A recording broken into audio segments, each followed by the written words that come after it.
and welcome to episode 3 of Git Radio. I'm here as always with my very special guest. What's up, guys? This is Paul. Hope you're all having a good time. So, it's the aftermath of the Siege of Strivelyn. We are victorious or defeated, depending on which team you ended up on. Today's episode, we're going to be looking back over the tournament and discussing some of the more unusual events and some of the heroic victories and devastating defeats. I will be talking about my games, which were neither glorious nor really that devastating. They were pretty average. Average results anyway, not average games. Very enjoyable. And Paul will be letting us know about overall results and things like that. So it's going to be a cool episode, I think. Yeah, it's going to be good. It was a really good tournament. Really happy with how everything went down. Everyone had a really good time. It was a really good atmosphere in the room, so yeah, really good. So how did you feel from an organiser point of view everything went? It went suspiciously smoothly. There was very little issues on the day. Everyone was on time, pretty much, apart from Ed. Ed, if you were listening, Scottish Night Executive Board Shadow Council member was late to a tournament and almost caused us... Well, to be fair to Ed, I think he did get there before it started, but he was cutting a bit fine, if you ask me. I think. Ed's not going to take me to Midlands now. He's going to drop me off the correct somewhere. He's already complained once that we ripping him too much. So. Well, I mean, he needs to come on. Exactly. Yeah. Defend himself. No, I've said to him. I actually said to him today that we'll get him on next week, and we'll talk about fluff and stuff like that. But yeah, apart from that, no, I say apart from that wasn't really a big deal. Everything was fine. We started on time, we finished on time. It was a pretty relaxed atmosphere in the room. Everyone had a really good time. It was a really good bunch of guys. Everyone was getting on really well. Really happy at the end of the night. They were all sort of saying about they can't wait till next year. So, yeah, really good tournament. Really happy with how everything was received. So yeah, really looking forward to next year now, I think. As am I. I think we've already been talking about how we're going to do it next year, and I was literally hours after we got home and everything. It was like 2 a.m. when I got home, and I was already thinking, when's the next one going to be, and thinking ahead to Midlands, but also thinking about Strife next year and Siege, obviously. So I think that's the feeling you want after a tournament, is that you want more, and I think everyone kind of left with that feeling. So job well done, I think. Yeah, and I think we'll get onto this later when we're actually talking about the results and things, but I think one of the things that made it really exciting on the day was how close it was. Painfully close, actually. It was. Yeah, well, for some teams it was painfully close. I think, when we get onto the scores, at no really any point in the day did one team really kind of run away with it. So that it was always on the table for multiple teams to win. So I think that was really good. And for someone that was kind of watching how the games were going down, that made it a lot more exciting. So I think the team aspect worked really well, and I think the balance within and between the teams was very good. Yeah. So overall, yeah, it's really good. So I want to do 2 things before we go any further. First, on air, I want to say thank you to Paul for really being the brains of the operation on the day, because as you know, last episode, just before we actually recorded last episode, we rolled off, essentially, to decide who was going to play. The gods chose me, so I played, and Paul organised everything on the day, and he did an amazing job. And I thoroughly enjoyed myself playing, and I was completely selfish on the day by just playing, because Paul took over everything, and I ran about announcing, and that was really the most tasking thing I did all day. So thank you, Paul. No worries, man. And to be fair, we're a very good announcer. And thank you. To be fair, you did more than that on the day. You did a really good job, kind of welcoming everybody and going amongst teams and making sure everyone was having a good time. And that kind of left me to kind of sit and I was spying, Paul. Get the calculator out and adding up the points. It was a total team effort. I don't know. I was abusing my position as organizer to gain intel on the enemy. Trying to suss out what the game plan was. Yeah. Talking of game plans, I think we should have had an award to the guys from Arran, the Warriors of Westeros, for having the most original painting. Yep. I think strategy let's of the talk day. about the Iron Boys very quickly, right? Because if there was an award for my favourite team, they would have got it for two reasons. The first being that they are an absolute joy. They are just the loveliest guys. They are absolutely great sports in the day. A really good laugh. They were great afterwards. Like, they let us basically gate crash their dinner reservation. They did. And, you know, it was really, really good. And the second is for exactly the reason you're about to tell us about their pairings, because this is genius and it scared the shit out of Ed. And for that I didn't reason even know about alone- this until you told me. I think because I wasn't playing, I wasn't really paying attention to how teams were going about that. Because everyone seemed to kind of go off, kind of talk amongst themselves, and then the teams got together, and then you had the pairing go down. But yeah, I didn't even realise that this was the thing until I think you told me later at dinner that this is what they did. I think you should tell it because you told me. Okay, so the pairings for the tournament operated like normal, you know, standard team tournament / ETC kind of thing, where you both teams put down a card first, and you flip over at the same time, and then you pair off against that, and then because it's a 3-man tournament, the card you have left in your hand was the third pairing. Okay, so pretty straightforward. So normally, most of the teams had discussed this before the tournament and kind of come up with a general idea about the way that they were going to do that. They might have like a really defensive list that they were always going to drop first, or they would wait and see what the team was, and they had the strategy in place. And like my team kind of came up with a general pairing matrix, and we had the general idea about the matchups we wanted and things like that. But the Iron Boys revolutionised pairing. They did. This is going to be the new default system at ETCs of the future. Exactly. See, like the Polish team, the one ETC, they're going to be doing it this year. And yeah. You can thank the Iron guys for doing this. Because they didn't give a single shit about the pairings. They rolled off to see. So they would be paired against a team, and the opposing team would put down their card face down, and the Iron guys would roll a dice. On a 1, 2, it would be one player, a 3, 4 another, and then 5, 6 the third player. And that's how they did all their pairings, for good or bad. And bananas. When they played Ed's team, apparently Ed was terrified because he had no idea what they were doing.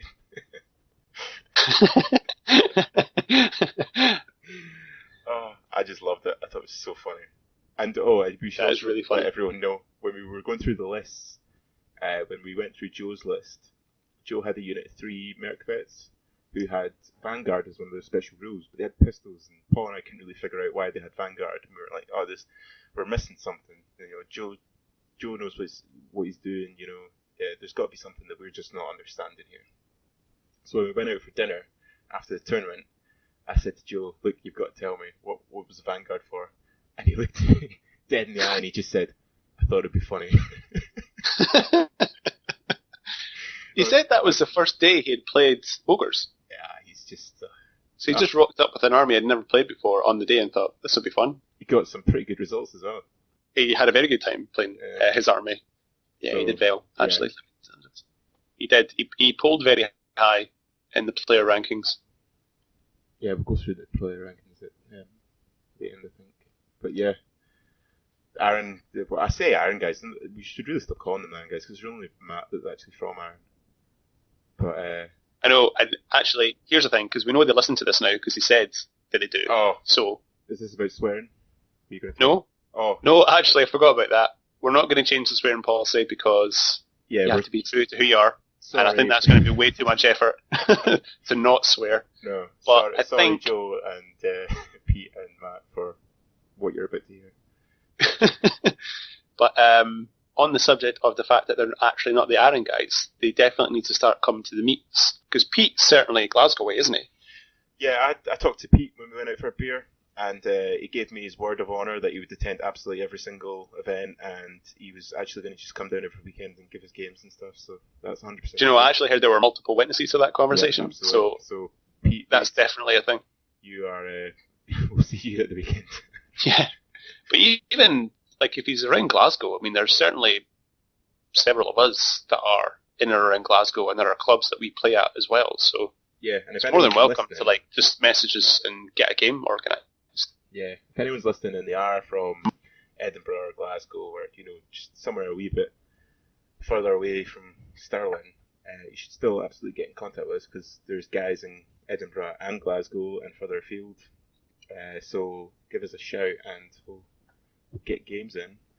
It's certainly, particularly in Glasgow, we've had a few guys attending like Glasgow War Games Club's Sunday games and things like that. So yep, it's something that we're going to actively look to be doing a bit more over the next few months, I think. I think Joe and Henrik should totally meet up for regular games because they're both down in Ayrshire way. Yeah, that's a really good idea. And I know like that's obviously a bit of a pain for Henrik because of work and stuff. So Yeah. if Joe fancies a game against a lovely man and his dwarves, then that's ideal. Oh, this is also a spoiler. I'm going to talk a lot about Henrik later on. Because I think he should be recognised for the gentleman that he is. And I think he's the nicest guy in the hobby. I'm going to say that right now. That's the award Henrik gets. Congratulations. I think next year we'll have that as a thing. The Henrik Award. The Henrik It's Award. just him that wins it every single year. Yeah. Right. Will we start our breakdown then? Yes, we shall. So the way we were going to do it is I will give you a brief overview of my 3 games. We'll do it in rounds. I'll kind of quickly talk about my game, and then we'll do a kind of like breakdown of how the round went across the tournament and the scores and things like this. And then once we've finished all the rounds, we'll talk about the overall results and who won what prizes. And then we'll kind of do a conclusion thing, and then we'll maybe at the end we'll mention Midlands, which is coming up and which we have a team going to. Cool. Yeah. So, round 1. Round 1, which was the bridge scenario. Sure was. And you want to tell us who your team was paired up against? Yeah, so... Oh, shit. I forgot how to pronounce it. Just call him Dove. Dove. That's what everyone was calling on the day. It's fine. Okay. So, I was the team coach for Scales, Steins and Stashes, which was a team consisting of myself playing Empire, Guillermo, aka Spanish Stallion, who was using his Saurian Ancients, and Tim of ETC fame, who was using his Dwarven Holds. Yep. So that team name now makes sense. Yes. So we were drawn against Dove in the first round, which consisted of our good friends Nick Armitage, who was using his Beast Herds, Monroe Armitage, who was using his Dread Elves, and Stephen Cormack, who was using Dwarven Holds. So for pairings for this one, my team dropped me first. Was that the plan? Yeah, we had a quick chat, and basically just thinking actually, did we drop me? Yeah, no, I think, yeah, we did drop me first. Because the plan was that my list is pretty flexible, it's pretty all round, so my list was never going to be, or shouldn't really be able to 20-0 people, just because of the nature of it. But it was always going to be hard to beat, and I kind of aim for small wins or objective wins. So it makes it very flexible and quite resilient. So an all-rounder to go down first. They put down Stephen. What did they? I was going to say, did they put down Monroe? No, right? I nailed this. This is pro insight, pro tactica right here. Because Stephen's list was obviously a dwarf gunline. Yeah. And I think that was just going to be their tactic for the day. Or I kind of thought that would be, because it's super defensive. He doesn't really care who he plays against, so just drop him first. So they did that. However, because we're a pro team, and we absolutely didn't just come up with this tactic 5 minutes before the draw, we thought we would put Guillermo against Stephen in an ideal world because he's got lots of impact hits and stomps which get past his shield wall rule, and he's very fast, so he can just run up and get in his face and not take a lot of Stephen's shooting. So we paired Guillermo against Stephen, and they gave me Nick, which actually I was a bit caught off guard with, because I play Nick a lot. He's probably, I think you and Nick are probably the two guys I play the most. Probably, yeah. And when Nick and I play, it's always super bloody, and it's always very tight. Like, I think maybe there's only been huge results either way, maybe like a couple times in all the games we've played. So it's always very tight, and it normally just comes down to who gets the wee bit of luck, or who's. Yeah, it's just down to dice. Yeah, exactly. So I was surprised that I think Nick just wanted to have a bash, basically. So they gave me Nick, and that meant that Monroe was playing Tim, which actually we were okay with. So the game plan going in was Guillermo was going to try and be really super aggressive and try and stomp Stephen. I would kind of just see how the wind was going to go against Nick, and Tim was going to play quite conservatively against Monroe and just see what chances Monroe was going to give him. So this was the Bridges scenario, and my game, I kind of balls my game up. It was a combination of balls the game up and just not getting the magic when I needed it. I basically split my army, which is never really a good idea, and I don't know why people keep doing it, because it's never really a great idea. And I put my knights and my chickens looking over one bridge with the help of the arcane altar. Oh no, it was just the chickens and knights, sorry. And then I had all my infantry looking at the other bridge supported by the arcane altar. My idea was that I would hold them with the infantry on one bridge, and my chickens would hold the other bridge while the knights swept round and just try to take out this kind of high value stuff. And it kind of just all started going tits up, really. We should say that your knights had the stalker standard, right?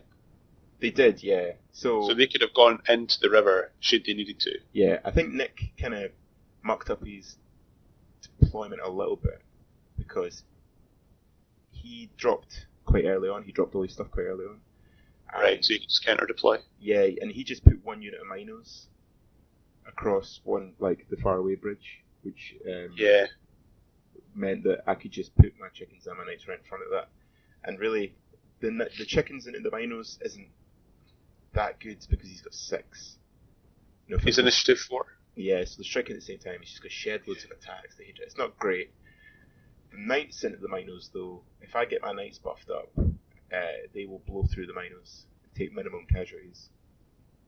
They'll probably take 0 casualties if I can get that enemy off. And if he doesn't get his totems up on the unit either. Exactly, yeah. So, that's a matchup I take absolutely every single time. And I made a 10 on the dice charge with the knights into the minos, but I didn't get my magic, and it really hurt me. Because I didn't get my magic, and he had the regen, the druidism regen spell. Yeah. And it hurt. I just couldn't do as much damage as I wanted. So you bounced? No, I still broke him, but right. I only won combat by a few, and I lost 5 knights in return, which is unheard of. Yeah. Really Nick said this. The unit was out of BSB range. Yeah. So I think I won by like 1 or 2, and Nick failed his leadership, and it was just pure luck. And he fled, and I caught him, and it meant. Yeah, I think that by the sounds of things, that was just poor positioning on his part. Like I don't know if he didn't realise they were out of range, or he thought that they were in range, but yeah. He was quite annoyed with himself after that, I think. So he put his Longhorn block with his 2 characters, and his Wildhorn block on the other bridge, supported by the Gortak, or opposite the other bridge. So yeah, these minos were proper isolated. So I smashed them, got them round, and the chickens just sat on the bridge for the rest of the game. On the other bridge, things didn't go quite as well, because I had this idea that I would kill his Gortat with my cannons, which normally isn't, a big ask. I got it down to 2 wounds through the steam tank and the actual cannon shooting, but I couldn't get those final 2 wounds off him, so it became quite clear that the Gortat was going to cross the river. So I thought, right, what I'll do is I'll chaff him up with the skirmishing militia, and I'll make it so that he will overrun straight into the bridge, which is impassable, and then that will give me another round while he's repositioning to finish him off. which is a good. I think that's a good plan on paper. The issue is that I'm a numpty, and I didn't position my militia properly, and I positioned him thinking that he would have to align centrally to maximise, but actually he could align slightly further over and still be fully maximised because they're skirmishers, because he was only ever going to get in contact before, so he could move over a wee bit more. And that meant that when he overran to avoid the river, and he actually got quite a long overrun, and he overran straight into one of the infantry units, which had turned to face one of the ambushing Wildhorn units that were coming on from our board edge. So, and then the other bridge just became the infantry bridge just became a clusterfuck essentially, because he had these two Wildhorns come on. My shooting wasn't very effective to get them off. Like normally when the little Wildhorn units come on, you can shoot them, panic them, and then the leadership 7, so 50-50 chance that they just bugger off. Yeah. I just couldn't do enough damage, so they got in, they started, eating war machines and stuff, and the mortar wasn't really doing a lot. I was picking off stuff, but not as much as I would hope, and he was getting, some of these druidism spells off, and I wasn't getting enough of my prayers off. He got his Minos into my spear block. I managed to countercharge with a supporting unit, and I thought, right, okay, I'm going to kill these Minos just with combat res, and then I'll get on the bridge, and then I can just sit on the bridge and contest it, and then I'll take the win for the scenario. But I couldn't get my prayers off. It wasn't even like I wasn't getting enough magic dice, because I just wasn't rolling high enough. It was like 3 dice in a prayer and getting like 4 or 5. So Nick was able to like 2 dice it or 1 dice it at one point. It was I couldn't get. That's just an insult when you 1 dice your bounce spell. I know, right? Well, he was getting like +3. It's just, as long as he doesn't roll a 1 or a 2, he's fine. So yeah, but see, when I do that, I inevitably always roll a 1. I know, that's the same as me. Like over the course of the tournament, my cannon hit 4 times. The 3 games, he hit 4 times, wounded on a 2, and he rolled a 1. My mortar did it 3 times. The big shot. It's just like, I don't know why. There must be some kind of cosmic bullshit going on right now. But anyway, I did manage to push the Minos off, and they ran. But by that point, I'd taken severe casualties. I tried to hold the bridge for as long as possible with the infantry, but his Wildhorns managed to break me, and basically the infantry all ran away or died. I managed to pick off the Minos that ran. Well, actually, I moved the knights around to threaten them, and they ended up running off the board anyway. So at the end of that game, my infantry had all died. The Stank was alive. He'd managed to beat up the Gore-Tex, which was nice. What else was alive? The chickens were sitting on the bridge, and that was probably about it. It was, but I managed to kill quite a few bits of his. It was pretty tight. But he managed to get the other bridge. So it was a 12-8. Is that right? No. 13-7? I think 13-7. That's right. Yeah. 13-7. So I think I made a couple of mistakes in that one, but I think basically what it came down to was I just couldn't get my magic off. Right. And we had played this scenario the day before as a practice game. Your deployment sounds suspiciously similar to our game, except for that you had the altar on the other side with the infantry for next game. Oh, part of the plan, you see. Problem was the plan was shit. So was our game basically you preparing for that as your strategy to deal with, hopefully, Nick in that game? Well, I kind of thought, I didn't actually think they would give me Nick. I thought I would be playing Monroe. Right. Because Monroe's Dread Elves, because Monroe tends to run quite shitty Dread Elves with a big solid combat unit. And Monroe's got a pretty good record against me, these Dread Elves. I think I've maybe only beaten these Dread Elves once. Just because normally he just ends up out shooting me, and bolt throwers are ideal at taking out a lot of good Empire stuff, so yeah, he's got a pretty good record. So I thought Monroe would fancy his chances, And actually, I thought with this list, it was quite good to take out Monroe. So I was, in my head, I was already goading myself up to play Monroe. So when they gave me Nick, it kind of threw me a wee bit. Right, okay. But, yeah, I kind of stuck to the general idea that we had because I actually thought that the idea was okay in our game when we were practicing. It was just the execution wasn't there. And I think you were unlucky in a couple of bits in our game, like your magic and your artillery kind of abandoned you after the first turn. Yeah, but that's just sometimes it goes like that. And I think that was a wee bit what happened against Nick. I mean, if I'd managed to kill his Gortak, that would have made a massive difference. Mm-hmm. Because it would have meant that my I could have seen off the Ambush and Wildhorns, and I would have been in a better position for the bridge. I probably would have still lost that bridge, I think, with hindsight. But it would have just meant I was in a better position. I could have contended for it a bit more. But then I'm sure if Nick, with hindsight, he would have not put his minos so far out. How did Nick deal with the scenario, do you think? Pretty good. Like, it was clear that he was playing for the scenario. Like, he wasn't just trying to get over and smash, which, boosters tend to do. He was very much, he will smash anything on the bridge, but he's not going to give it up. I mean, he's got a good list for it, because he's got the ambushing units. He's got the Gortak that can just go through the river. And I think this scenario did kind of suit his list, because he did have all the options. But, I think it really could have gone either way, like most of Nick and mine's games, but it was a really good laugh, and it was actually good fun to play. Your pal in a tournament, because we were doing like what we normally do, which is just talk, right. And it's like when you and I play, like it normally takes us 3-4 hours to play a game just because we like just chat. Yeah, you would get distracted about something and end up exactly, yeah. Because we got to one stage where we were talking about something, and we were like, oh, it would be cool if that happened. And then we were like, oh, fuck, this is actually a tournament. Like, shut up and get going. But the team did well. And that they did, yeah. So Guillermo managed to get a 13-7 out of Stephen. Yep.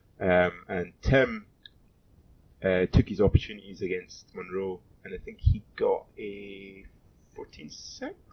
No, 16-4. 64, wow, that was better than... Yeah. So we ended up winning the round, which was good, and it was only me that disgraced the team with a defeat. But that points is still, if you're not going to win the game, 7 points is still respectable, I think. Yeah, I was just kind of annoyed at myself after that first game, because I don't know, the magic dice kind of screwed me a wee bit, but I think I should have been able to play it more. And I didn't have the excuse of not knowing the person either, like, because I play Nick so often, I know what the beast had to do, and I think there was a couple things that were just kind of stupid mistakes, which in hindsight, when you're thinking about your games, you just... I think you can dwell a little bit too much on it. Oh, yeah, totally. Yeah. It's, you've got 1,000,001 things to consider, so... Yeah, but, it was always a chance. It was a great game and good fun, so... It's the main thing, man. Yeah, take it on the chin, so... But, the team did well, and I think it's really solid performance. Top, I think you were. You guys had 36 battle points after the first round, so you were definitely top. Pretty good. It was very good. I mean, we sat on those top tables all day. Spoilers. Yeah, you did. So yeah. No, the team did really well. No, really proud of Guillermo and Tim. It was good to. Yeah, so the other pairing, so that was obviously the first scenario, so that was the first two teams. We also had 4 other teams, so the second pairing was the Old Alliance, which was Edward's KOE, Simon's Sylvan Elves, and Henrik's Dwarvenholds, taking on the Warriors of Westeros, so Matt's KOE, Peter's Empire, and Joe's Ogrekans. So the way the pairings went down in their game was Edward and Matt faced off, so that was KOE versus KOE, and Matt ended up taking that 13-7. Did Matt win? Sorry? Matt won. Matt won 13-7. I thought Ed won. Oh no, you're right. I'm sure Edward did win. Yeah, because he had both bridges at the end, because he had his big peasant blocks. Because he pulled a bullshit charge. Yeah, well, it was a legal charge, to be fair. But yeah, it was. Yeah, he basically, one of his lances managed to hit another knight unit and bypass a small group of peasants that were they were just far enough away for the lance to basically hit and then come in behind. So yeah, it was a good charge. So yeah, I'm sure Ed did win that. I think he must have won that 13-7. Simon, Sylvan Elves, he took on Peter's Empire. Simon took that. And Henrik took on the Ogre Khans. Joe's Shooty List. And Joe won that 14-6. What was Simon's score against Pete? I think it was 11-9 to Simon. Cool. So, yeah. I think I'm right in saying then that the Old Alliance... Yeah. Because you played them second round, right? Yes, we did, yeah. Yeah. So they must have... Yeah, they did well. And then the third pairing was the Durham Raiders versus Grumble Squeak Ho. The Durham guys consisted of Danny's Orcs and Goblins, James's Ogre Khans, and Matt's Infernal Dwarves, which looked amazing, by the way. And sure did. Grumble Squeak Ho was Robert's Vermin Swarm, Andy's Dwarves, and Michael's Empire. So they had the Orcs and Goblins versus Vermin Swarm, which was hilarious, because that's exactly what I wanted to see on the day. Just a lot of randomness and all the bodies on the table. Some of the photos from that game were really, really cool. Yeah, that was pretty cool to see James's Ogre Khans versus Andrew's Dwarves, and Matt's Infernal Dwarves versus Michael's Empire. So the Orcs and Goblins won out over the Vermin, 12-8. The Ogres lost to Andy's Dwarves pretty convincingly, 17-3. That was a complete bloodbath. I think James only had half a unit of Goblins or Scraplings on the table by the end of it. And Matt's Infernal Dwarves beat Michael's Empire. Although, to be fair to Michael, he did take out the Kadim, which was very impressive. So, yeah, at the end... at the end of round one, there wasn't a massive points difference, I don't think, between all the teams. Like I say, like throughout the day, I mean, even when we get to the last rounds, I mean, you're talking one good game between the top and the bottom team. So it was all still very much to play for after the first round. Yeah, so at the end of the first round, we were top with 36. Old Alliance were just behind us on 35. Grumble Squeak Ho were on 31. Durham Raiders were on 29. Warriors of Westeros were on 25. And Dovey were 24. So, very all to play for, really. There was no massive wins or no massive losses. So. Yeah. So did you, you were obviously cutting about a wee bit and keeping an eye on a few games. Were there any notable banterous events or... Well, I think everyone handled the scenario really well. There were very few questions regarding the river and the rules about units on the bridge and stuff. Apart from Stephen. Yeah, Stephen didn't realise about the dangerous terrain rule for units in the river, starting or finishing in the river at each turn. So I think there was a bit of a rude awakening when we told them you had to take DTs for like 2 successive rounds. All the King's Guard just floated away down the river. Yeah. Not great. Yeah, but apart from that, like, I mean, because you're not watching a game for the whole 3 hours, it's hard to say whether or not people were actually getting rules wrong or not. There were a couple of things that I was looking at that looked a little bit suspect, but I wasn't really prepared to go over and stop people's game and say, right, can you tell me what the hell's going on here, because that looks somewhat dodgy, because there could very well be a legit reason. And everyone was, like, having a good time. There was no one, like, really trying to bring up the other player for trying to pull bullshit moves or anything like that most of the time. So all perfectly above board, I think. So awesome. No, everyone seemed to really enjoy it, and they looked very good. Like the tables looked amazing, just with the rivers and the bridges. And I mean, we were, just as a general comment, like a lot of the armies were really well painted. Yeah. So it was great actually not being able to play, because you could just walk around and just kind of drool over the pretty miniatures. So yeah, but yeah, like you say, at the end of game one, I think there was the top team was yourselves at 36, and the bottom team was Dovey at 24. So 12 points, which between 3 people. It's an average of 4 points, so it's not much. No. You know, so very close. So then we broke for lunch, and then after lunch we had round 2. So We did. the round 2 pairings, I know we played, so my team played the Yold, apparently that's how you pronounce it when it's got the Yold Alliance. Was that what that is? Yeah. Is that what that line does? Ed reminded me multiple times during the course of the day. He said it was important, but I never really asked him why. So we played the Yold Alliance round 2. If you got, I can't remember who the other. We played who? Yeah, so round 2, it was yourselves versus the Old Alliance, or the Yold Alliance. Here we go. Durham guys, they played the Warriors of Westeros, and the third pairing was Dove versus Grumble. Nice. So, do you want to talk about your game and how the scenario went down? Yeah, so this is the bit where I get to talk about Henrik. So, for our pairings going into this, there was, like, everything was kind of, the pairings. There wasn't really any, like, huge green lights going in. We had one super green light, which was if we could get Tim playing against Simon Sylvanelves. Because Tim had rune-crafted flaming organ guns and, access to a few flaming bits and pieces with breath weapons. So that would have been, super nice to have. But we kind of thought that it was going to be super unlikely that they would give us Simon, so Simon was probably going to be their player in the pocket. So it was going to be between Ed, who would give himself up, or Henrik. Now, Tim said that he doubted that Ed would put Henrik down. Sorry, Ed was captain. So Tim thought that it would be unlikely that Ed would put Henrik down as their player, their first drop, because he just basically said that that didn't seem like an Ed thing to do. And he thought that Ed would probably just put himself down and take whatever matchup he got.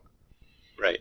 And I thought, no, that wouldn't happen, because this is grand strategy at its core. You're going to put your dwarven defensive list down first.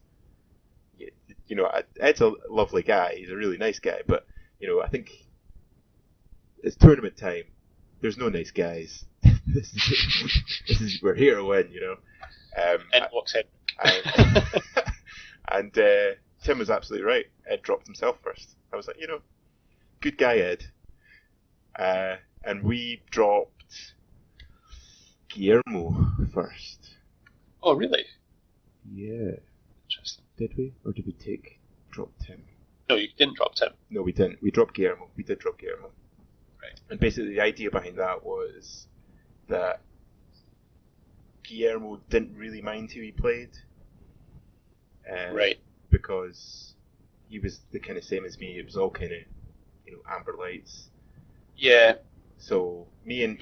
We should say as well, like, this scenario is a lot more open. Yeah, so this was the camp scenario, sorry. So basically, it's just a big bash up, but your opponent's camp was the objective marker, so if you managed to raid the enemy's camp, you won the objective. Or it was a draw if both players raided. So Guillermo actually had a really good list for this one because he had mobile scoring. So he felt pretty comfortable playing any of them, and his Gribblies could kind of go up against some of the scarier, fightier stuff in all the lists, so he was actually okay. So we dropped Guillermo, and Ed chose Simon to play Guillermo, which was interesting actually.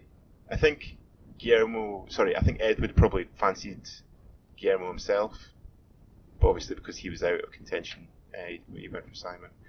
And then to play Ed, it was between obviously Tim and I, and we went for Tim. I put Tim down,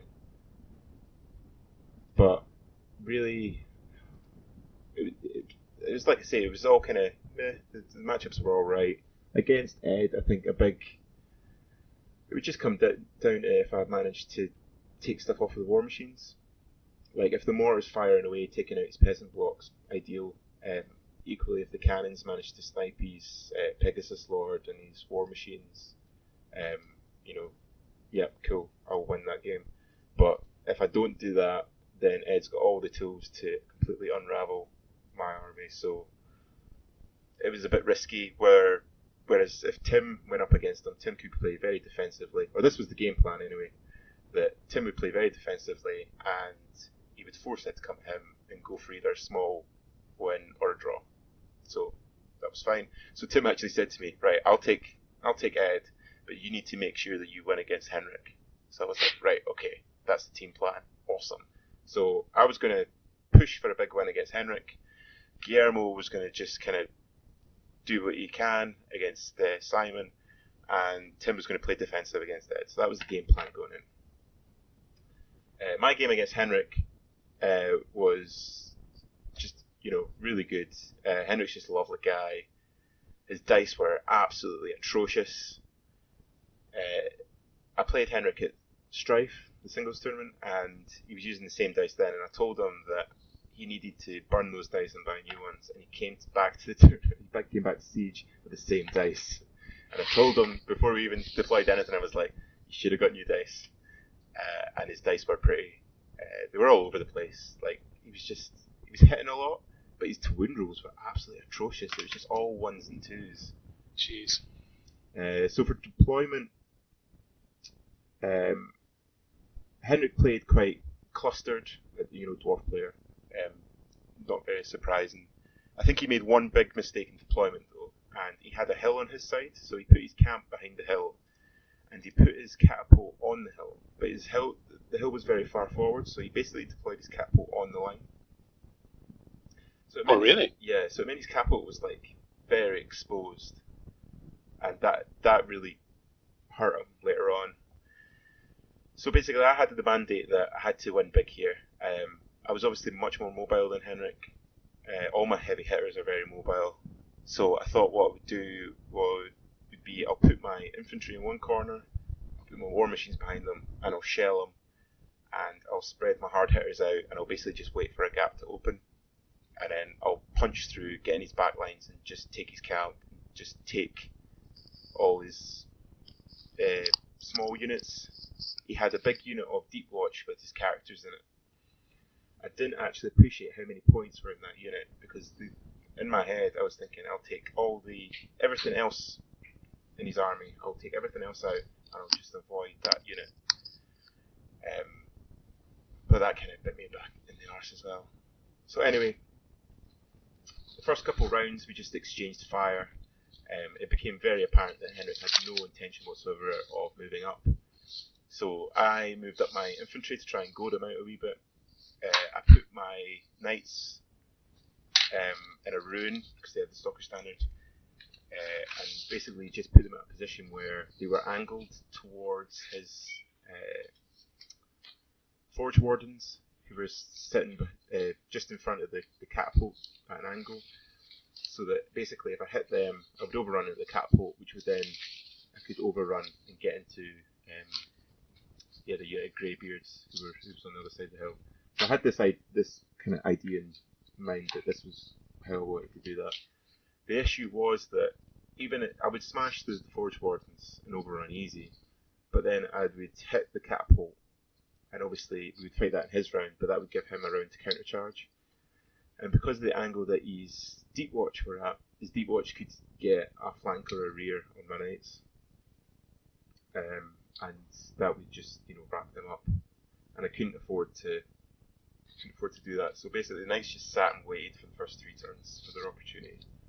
I pushed the chickens up on the left flank to goad out his Seeker unit, which worked, and I managed to get charge off the chickens and the Seekers, and basically I accepted that the chickens were going to die, but the chickens going into the Seekers should be able to wipe out the Seekers, so it was like kind of mutual assured destruction.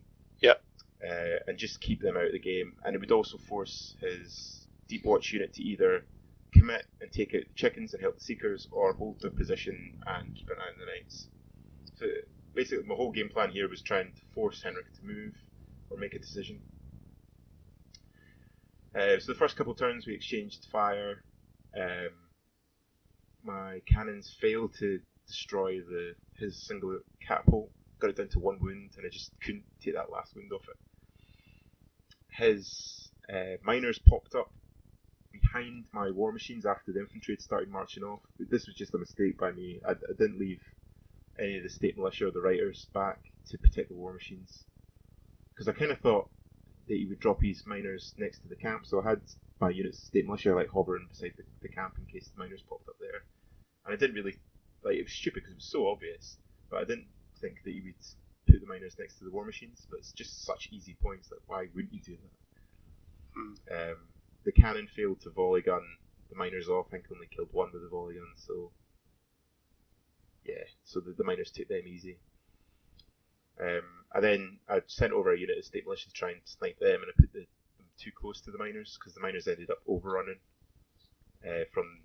He took out the cannon, overran it in the mortar, and then overran from the mortar into my state militia. It was just stupid placing by me. I should have overseen that. That was just a big mistake. And I just gave him more points.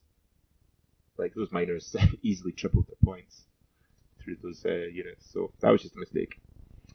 However, where all the action was going down, my infantry were pushing up, and I could tell that Henrik was getting quite nervous because this wall of infantry was closing in and the knights were still sitting there waiting.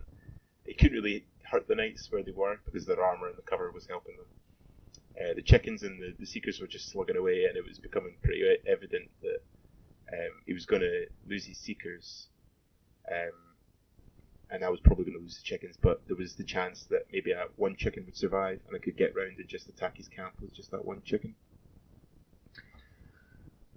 So he finally made the decision that he was going to send the Deep Watch into the chickens and just wipe them out, and then hopefully reform in time to face the knights again.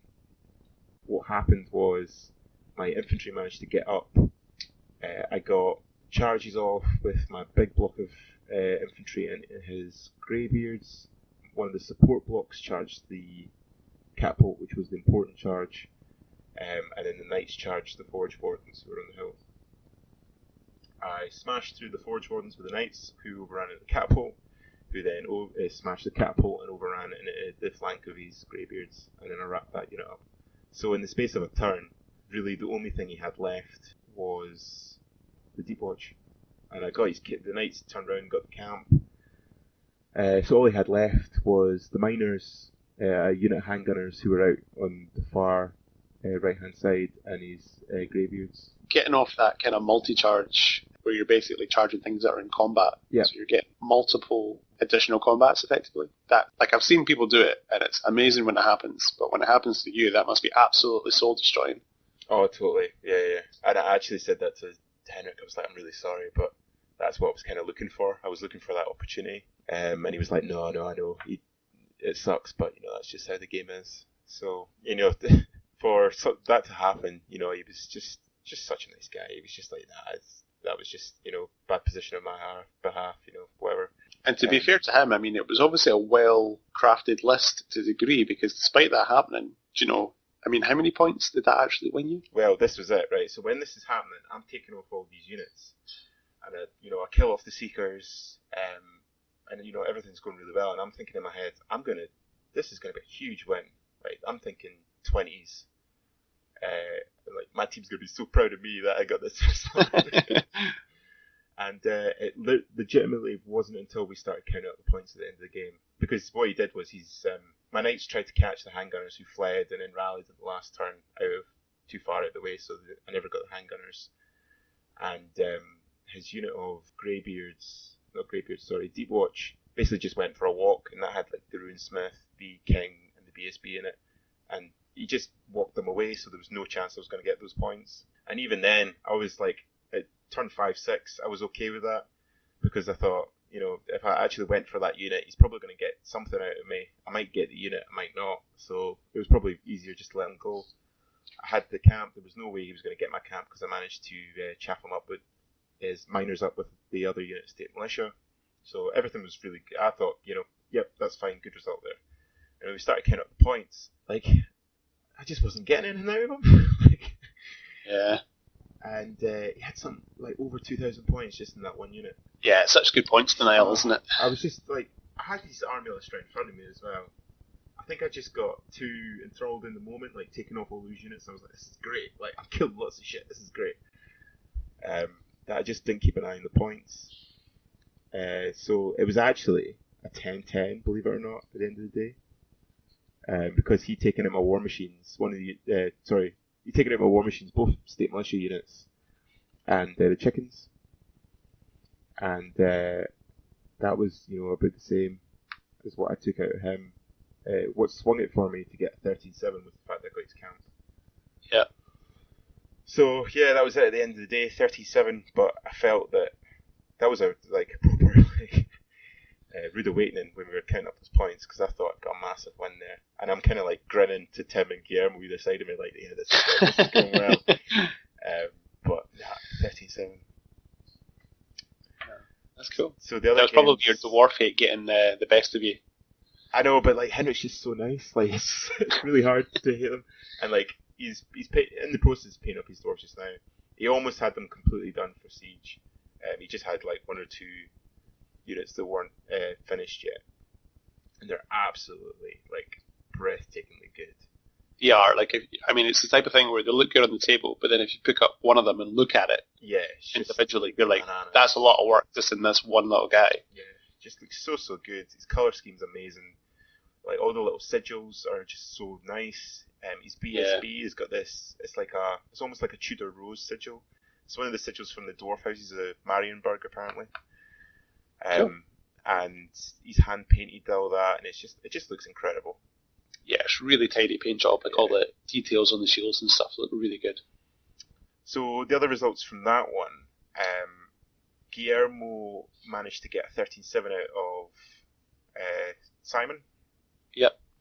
And Tim managed to get a 13-7 out of Ed. Mm-hmm. And Tim's game was funny because Tim had, we kind of discussed this, and I'd said to Tim, right, okay, so just play conservatively, go for a draw essentially. Just don't let him get a big win there, because I think I'll be able to get a win, and Guillermo is feeling lucky against Simon. So we were all fine. We couldn't let Tim lose big to Ed. So Tim was like, that's fine, I'll castle in a corner, absolutely cool. Awesome. So I'm playing away. Gets to turn 2 in my game. I look round, and Tim's entire army is vanguarded right up into the face of Ed, and is a big horde is in combat with one of Ed's peasant blocks, and there's shit all flying all over the place, and not literal shit, but dwarf shit, and everything's not in the corner, absolutely not in the corner. And I turned to Tim and I said, "What happened to the corner?" And he went, I felt lucky. He's like, but I was walking about, having just a little look at how everyone's game was going, and I think there were still, maybe even some people still setting up, and I'm looking at their table and I'm like, holy shit! How did that even happen?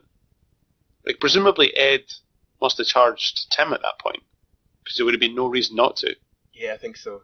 It basically came down to that game, when we called our coaching time. Tim basically said that if Ed could get flank charges off and roll his big unit, Ed was going to win big. But if Tim just kept grinding stuff down with his units and stopping those flank charges, then Tim was looking at a small to medium win.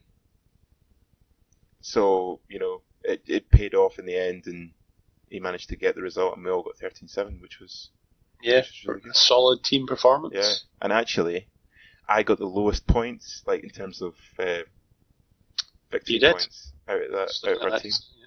Just that one unit was just so many points, and it was just something I completely didn't appreciate. I really should have targeted it more, because if I'd got that unit, that would have been a big win. But c'est la vie. This is fast becoming the motto of the show, but it's just fucking dwarves, man. I know. You can just do that. You can just build these really good tanky units that are really hard to shift. I mean, his Deep Watch were just hand weapon shield, so it's not like I'm particularly scared of them. They're just so hard to shift because they're bodyguard, plate armor, shield wall, and all the rest of it. Yeah, you really need to get lots of units into them, which I potentially could have done, but my game plan was never to engage that unit. It was to take everything else off. Yeah, I think that's a good plan, because I think as soon as you commit to trying to do that, you're having to put so much in that chances are you're not going to ever get the points back. Which gives him the opportunity to use the rest of his units. Yeah. So he probably played that right, I think. I think I played it right if I'd managed to get his miners off, which there was no reason why I shouldn't have been able to do that. That was just a mistake. I shouldn't have let them get in like that. But, it was a good game. Everyone enjoyed themselves that round, so it was good. So, yeah. And we should say that a lot of people made an amazing effort when it came to the camps. There were a lot of excellent camps on the day, like really impressed. That was, from an organisational point of view, that was like a really nice moment. I think just that everyone had really bought into the tournament, and there was just so many really nice camps.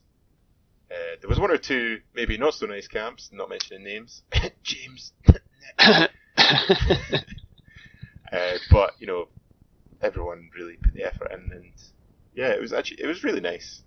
What did James have? Did he just have barrels or something? Yeah, he just had a movement tray with barrels on it. To be fair, that was a hell of a lot better than some other people's lists, some other people's camps. Yeah, I think, we said that when we were talking about, and we were actually making up the scenarios, that, we're very realistic that sometimes, life's very busy and you don't have time to do all those extra bits, especially if you're getting stuff painted for the tournament itself. So, yeah, I think we kind of prepared ourselves that people might do that. I know, personally, I'd kind of prepared myself that most people would do that. So I was just really pleased that actually the vast majority of people did put the effort in and make really nice camps. And yeah, it looked absolutely really good on the table. All the camps looked really smart. They did, and they were all very fluffy. People had made a real effort to try and reflect their army in the camp. So that was very cool. So we'll get to the overall results then for the second game. So I should say before I do this that I've just double checked the scores for Ed's game 1 against Matt, and he did win big. I just had the wrong note down. He won 18-2. Jesus. Against Matt. Yeah, so it was a big win. Like I say, he basically got both of his huge peasant blocks on the bridges, so he got the secondary. So I'm presumably that was a 15-5. Yeah, the only way you're going to shift them is just mortar fire or catapult fire in it. So. Yeah, but back to round 2. So we had your team, Scales, Steins and Stashes versus the Old Alliance. Each of you guys picking up 13 sevens. It's pretty solid. Good result. Yeah, definitely keeping yourselves in the running. The second pairing was the Durham guys versus the Warriors of Westeros. And for that, there was Matt's Infernal Dwarves took on Matt's KOE. And Matt actually took that one 11-9. Which Matt, though? Because it was a Matt off. Matt Reed. So Matt Reed with his Kingdom of Equity beat Matt Wilson with his Infernal Dwarves 11-9. And then James, with his Ogre Cans from the Durham Raiders, he beat Peter 20-0. Big win for the Ogres in that game. Danny, with his Orcs and Goblins, was against Joe and his Shooty Ogres, and the Shooty Ogres took it 12-8. The third pairing was Dovey versus Grumble, and the teams basically allotted Stephen and his Dwarven Holds up against Robert's Vermin Swarm, and Robert took that 11-9. Nick and his Beast Herds were against Andy's Dwarves. Andy won that pretty comfortably with 16-4. And Monroe took on Michael and his Empire. So the Dread Elves took that for Monroe with 15-5. I'd be really interested to know what the pairings were for that one. And how they went about it. Do you mean? Because Nick playing against Andy is a really bad pair. Yeah. I don't know. I mean, I don't know if Nick all got the answers to Nick's list. Yeah, I don't know. It would be interesting. It would have been good to get some of the guys on, but unfortunately, just people had other commitments and things, which is totally we did fair enough. Yeah, and given the fact that basically, people gave up their weekend for the tournament, so giving up another night, it's a bit of a tall ask, I suppose. So, yeah. Pretty much. But yeah, no, this is it. I never really had an opportunity to speak to the guys in terms of how they went about the pairings. I'm pretty sure I overheard Nick and Monroe at one point talking about strategy for one of the games, and I'm pretty sure Nick was, like you say, Nick's a super laid-back guy. He was just like, yeah, just do what you want, Monroe. So I don't know if there was much strategy going on in that team with regards to the pairings or what, but speaking to Monroe, I mean, he certainly said he was having a great time. So again, after the second round, if we look at the general ones, you guys came out with 39 points total. The Durham guys took 37. Grumble got 32. Dovey got 28. The Warriors got 23. The Yold Alliance got 21. So again, it's still less than 20 points difference in the second game in terms of the number of battle points being scored. So still very close. Yep. So at the end of this one, we'd kind of clocked that we were sitting, top, and we'd had 2 rounds win, two wins, 2 rounds. We'd all won our second game, so we were feeling pretty confident. We kind of worked out pretty quickly that we would be playing Durham in the final round because Durham had managed to get that big win with James. And the rest of the guys had played pretty consistently, so they were racking up points. Andy had an absolute stormer of a day, Andy Cowan. He was just racking points everywhere. I think he got, was it 51 points overall? Yeah, he was the top player. Yeah, like absolutely just destroying people left, right, centre. But his team wasn't getting the results to kind of match, so we knew that they would kind of come in maybe third, or they were sitting third. So basically, we figured out pretty quickly that it would be a showdown between us and Durham, and as long as neither team lost big, we were kind of looking at first and second. It was just who was going to get there. Yeah, so it was all to play for, all very tight. Yep. So do you want to talk about your third and final game? Final game, yeah. And how the pairings went down? So for this one, again, for me personally, all the lists were like okay. Like I wouldn't really have minded playing any of them. James's Ogres list was the big monster mash with all the Rocker Rocks and stuff. That was pretty nasty. Tim and I were both kind of like, we've got okay answers to that. Not great answers, but we'd probably take our chances. Guillermo wasn't too keen about playing James because James's monsters are a bit scarier, I think. And it would basically just... Oh, really? Part of me might have thought that Guillermo might have fancied that. Well, Tim thought that Guillermo was actually in an okay position to take James on, but I was kind of the more conservative voice in that discussion. I was kind of saying, I don't know. I think that's maybe the one that we want to avoid. Just because it could go either way, and at this point you're trying to get safe points. That game basically comes down to who gets impact hits. Because you just got 2 big monster armies hitting off each other. So that was the one that I kind of thought was too risky. So Tim was kind of, in our heads we were thinking maybe Tim to take on James then. Because basically if I took on James, it basically just comes down to do my cannons operate, and if my cannons operate I can take out his Gribblies. If they don't operate, he's going to stomp all over my squishy toughness 3 infantry. Yeah. So Tim's kind of in the best position to take that on, and then that left either Matt's Infernal Dwarves or Danny's Orcs and Goblins for myself and Guillermo. We thought that Guillermo would actually be a good matchup for Matt because Matt's list was pretty MSU, not complete MSU, but he had multiple smallish units, medium-sized units. The big thing was the Pain Train, the Infernal Engine, and the Kadim Titan. But if you managed to combo charge them, or you avoided them and took out everything else, I think Guillermo was in a good position to take that list. And that left Danny's Goblins against me. And we were in, like, Danny's army and mine are kind of similar, kind of all-roundy. He went more shooty, whereas mine can play quite defensively if it wants as well. So pretty similar armies, and I think that would just come down to, we would just shout each other and see who got the points. I thought I had the advantage because my punchier stuff I thought was better than Danny's. So like Danny had 2 spiders. I'm not scared of spiders at all. My knights and the steam tank and artillery will eat spiders. So I thought, that's good points for me. Take them out, try and take my chances with the rest of it. So can I ask, who did they drop first? They dropped... Did they drop Matt? Matt first, yeah, which caught us off guard. I was almost certain that they would drop Danny first. But they didn't. Right. They dropped Matt. We dropped Tim first. Right, okay. Yeah, because we didn't want to drop Guillermo because we thought that James would take Guillermo.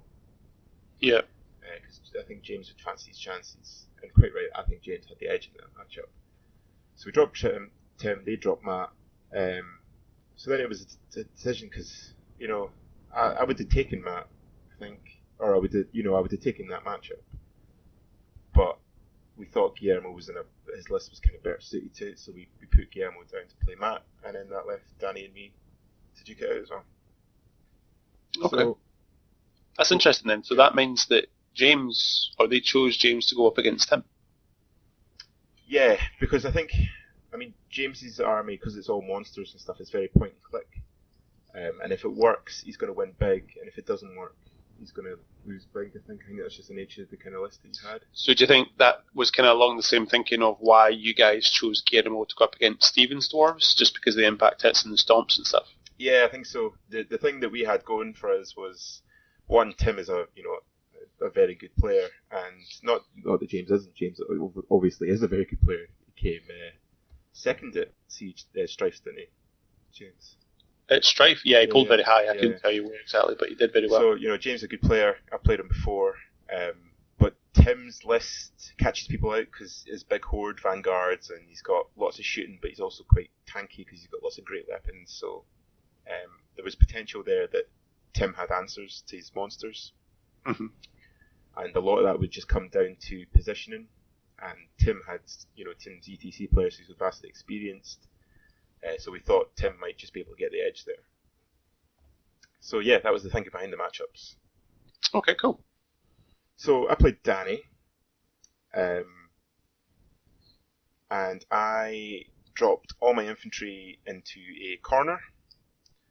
And I put my war machines behind it. And then I put my knights on one flank, supported by the arcade engine, and I put my chickens and steam tank on the other flank. And the plan was I will sit back and shoot for as long as possible. If he comes towards me, I'm going to get round and try and take out his spiders and maybe his war machines, pick up points. And I will try and mortar the shit out of his goblin blocks, try and force panics. And if I get a chance to take out his general who was jumping around on Cave Nasher, yep. I will take that. So that was my kind of general plan. And it worked okay. The big bad thing that happened early on, and at the end of, at the end of round 2, I was kind of thinking to myself, this is going to go really tits up, and I think I might have just fucked this for our team. Because my knights had I can't remember what it was, but it was a pretty easy charge. I think it was like they needed a 7 to get into his spider. It was relatively easy, and they didn't get it. And it was one of those terrible charges where they didn't get it, but they got really close, and they got high dice, so they moved forward 5 or something. So it was basically an auto for his spider. And I thought, that's really going to hurt, because he's going to hit them, he's going to eat them with the spider, and then his spider's going to be, far up and can get into the infantry, and he had a big unit of cave trolls who were just trundling towards the infantry as well, and that wasn't going to be nice. I really needed to do damage to the rest of his army before those trolls got in. Mm-hmm. So that wasn't looking good. He strangely put both his Nasher teams on one flank, which kind of let me isolate them a bit. The Wrecking teams? Sorry, the Wrecking teams, not the Nasher teams. Right. Which I was completely okay with, because I had my stank and the chickens on that side. Mm-hmm. So I would just let them do their thing, and then if I got a gap, I would take it. If not, I would just move about and kind of lead them on a chase. And he had 2 spiders, 1 on each flank, and he was kind of resistant to move the spider on the stank side up, and I think it was just because of the stank, which is right. I mean, the stank does win in that fight if the stank goes in at full health.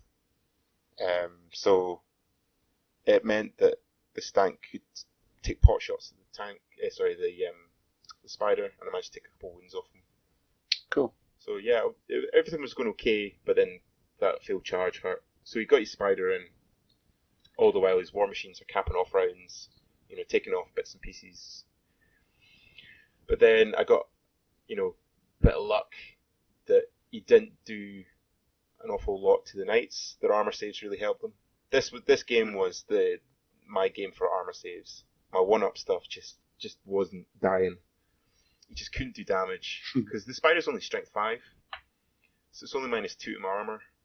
Yeah. So I'm still on threes up. So he didn't do enough damage. I managed to do a couple of wounds back because of hatred, and I got the reroll to wound prayer because he was adamant that he just wasn't allowing me to get the ward save. Right. So it meant I was rerolling, which actually I was thinking that's a better option for me. So I managed to do a few wounds. I had the banner.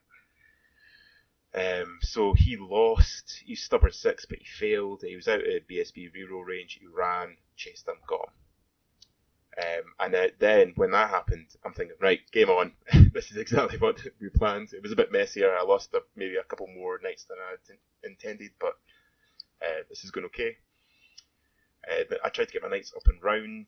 He threw a mad git at me, which didn't hit me, but it kind of got in that awkward position where it was, if I wanted to charge round his goblin units into his war machines and just wrap up his backfield. But if I'd done that, it was looking like I would have to go through the mad git. Until I remembered that you can charge off the table. Mad strats. So there was actually a way that I could charge and get less than half my unit off the table, and then wheel. Is that the rule? It's less than half the unit. You can't end the movement with any of your unit off the table, and you can't have half or more than half of your unit off when you're doing the manoeuvre. So I managed to wheel round, and Danny wasn't too pleased about that. That seems like a very gamey kind of thing. I think it is, but I think it's to stop situations where units get absolutely trapped. Right, okay. Because it is meant to be a battle simulation at the end of the day, so it wouldn't be like, I can't go any further in that field. So I understand why it does feel a bit gamey. I felt very dirty when I did it. I could tell that Danny thought he'd really penned me in there. So I managed to get round into the war machines, wrap up the war machines. At which point I was taking casualties because he was throwing out mad gets left, right, centre. So I was having to, speed bumps with the knights. I was losing knights a lot of time. On the other flank, not a lot actually happened. I threw my rider up to block a Nasher team, took some shots, didn't manage to kill it. Nasher team went through it, then went random and did fuck all for the rest of the game. Another Nasher team went through something and died. The spider was kind of just waiting. I think he was waiting to see what the steam tank would do. Mm-hmm. The chicken, the chickens walked through one of the Nasher teams, which was risky because he could have rolled really high. But I was thinking, I've got a reroll with the gleaming icon for their panic. I'll walk through, I'll take some hits, and then my chickens will just walk back to my deployment and just chill for the rest of the game. Because they were an empty threat essentially on that flank, and they've done their job. Because these goblin units were advancing and the trolls were advancing, and I was just shooting it with my artillery. So that was all kind of part of the plan. I got a couple pot shots off at his goblin general, and I probably should have killed him because I hit him with a great cannon, I wounded with a great cannon, and then I rolled a 1 for the multiple wounds.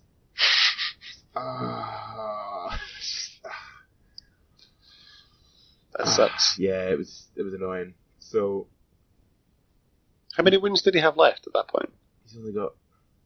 No, actually, I'm lying. I hit him with the steam tank cannon. That's what it was. Because he's got 3 wounds, and I rolled a 1, so only took 1 wound off him. Right. Because he had 2. And then when that happened, that scared him. So he started pulling back. And by this point, his goblin units had taken some punishment off the mortar. His war machines weren't being as effective as mine. and obviously he lost his war machines to my knights in the latter rounds. So he started to withdraw, and it was going to come down to points. I had the edge, and he kind of just thought, right, I'll pull back and make this as minimal as possible. Because at this point in the game, James and Tim's game actually was over really quick. So we knew that Tim had won.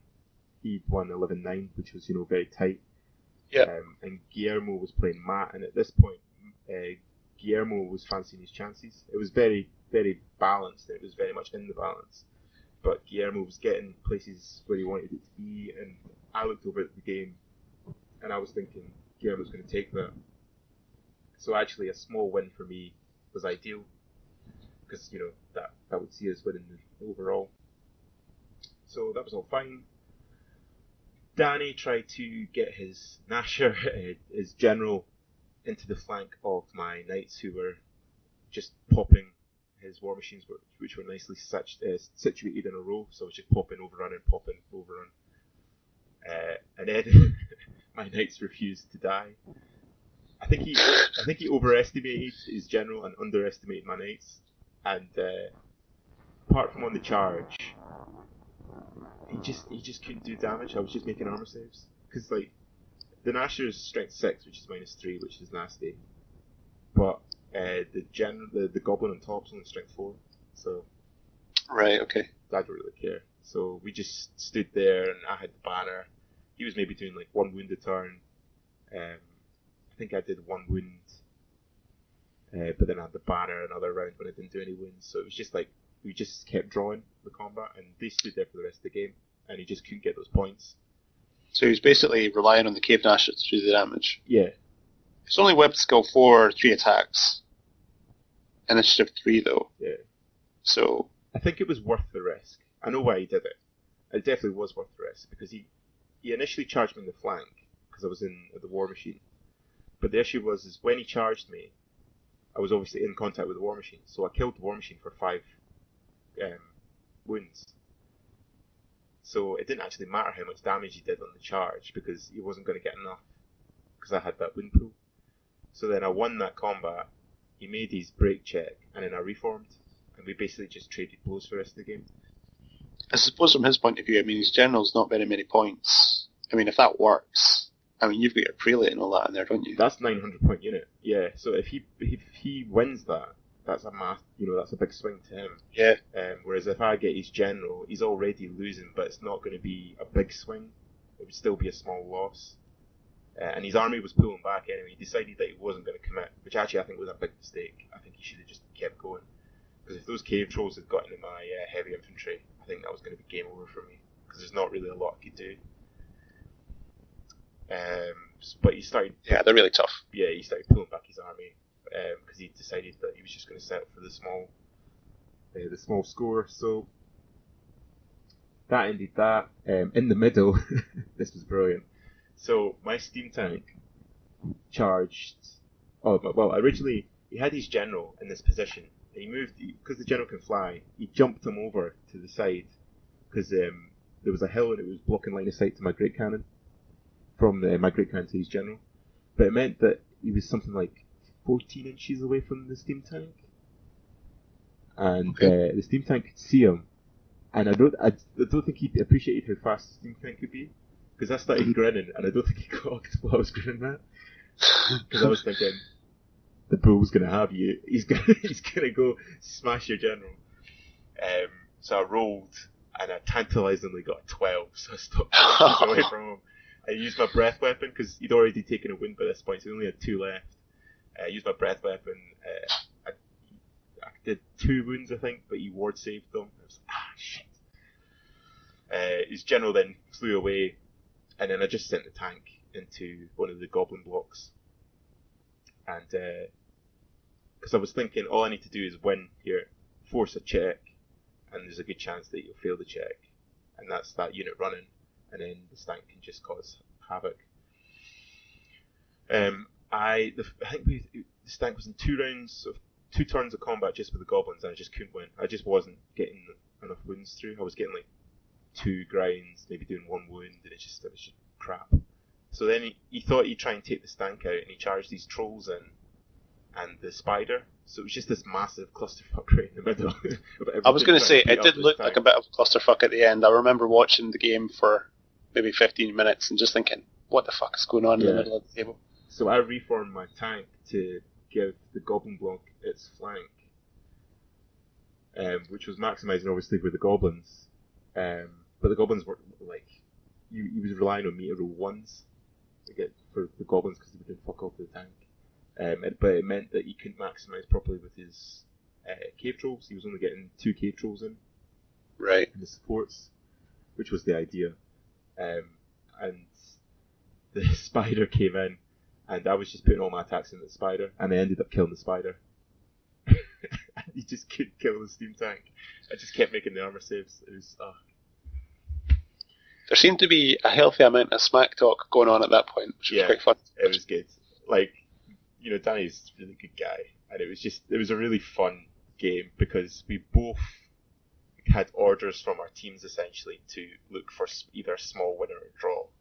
Like, we weren't to pull any crazy shit. It was meant to be very conservative, and you know that's the reason he started pulling back his guys, because he saw that I was getting an advantage, and that he didn't want to risk it. I think he should have, because I think it would have come off for him, but you know that's by and by. So yeah, that steam tank, that was absolute MVP for this match. He was just taking an absolute beating. He punked the spider. He was just putting wounds on everything. It was just so funny. And Danny was so frustrated that he just couldn't hurt this tank. It was just so funny. So at the end of the game, he'd actually managed to take 650 points off me. He had managed to grab the peasants, which were the objective for this round. Because basically, I'd decided very early on that I wasn't going to compete for the objective. Which I don't know, I think that was still the right decision.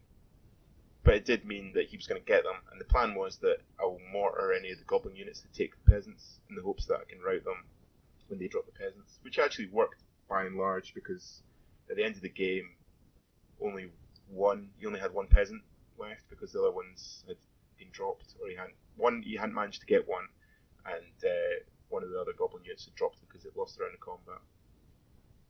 So he only took 650 points out of me. I got 1894.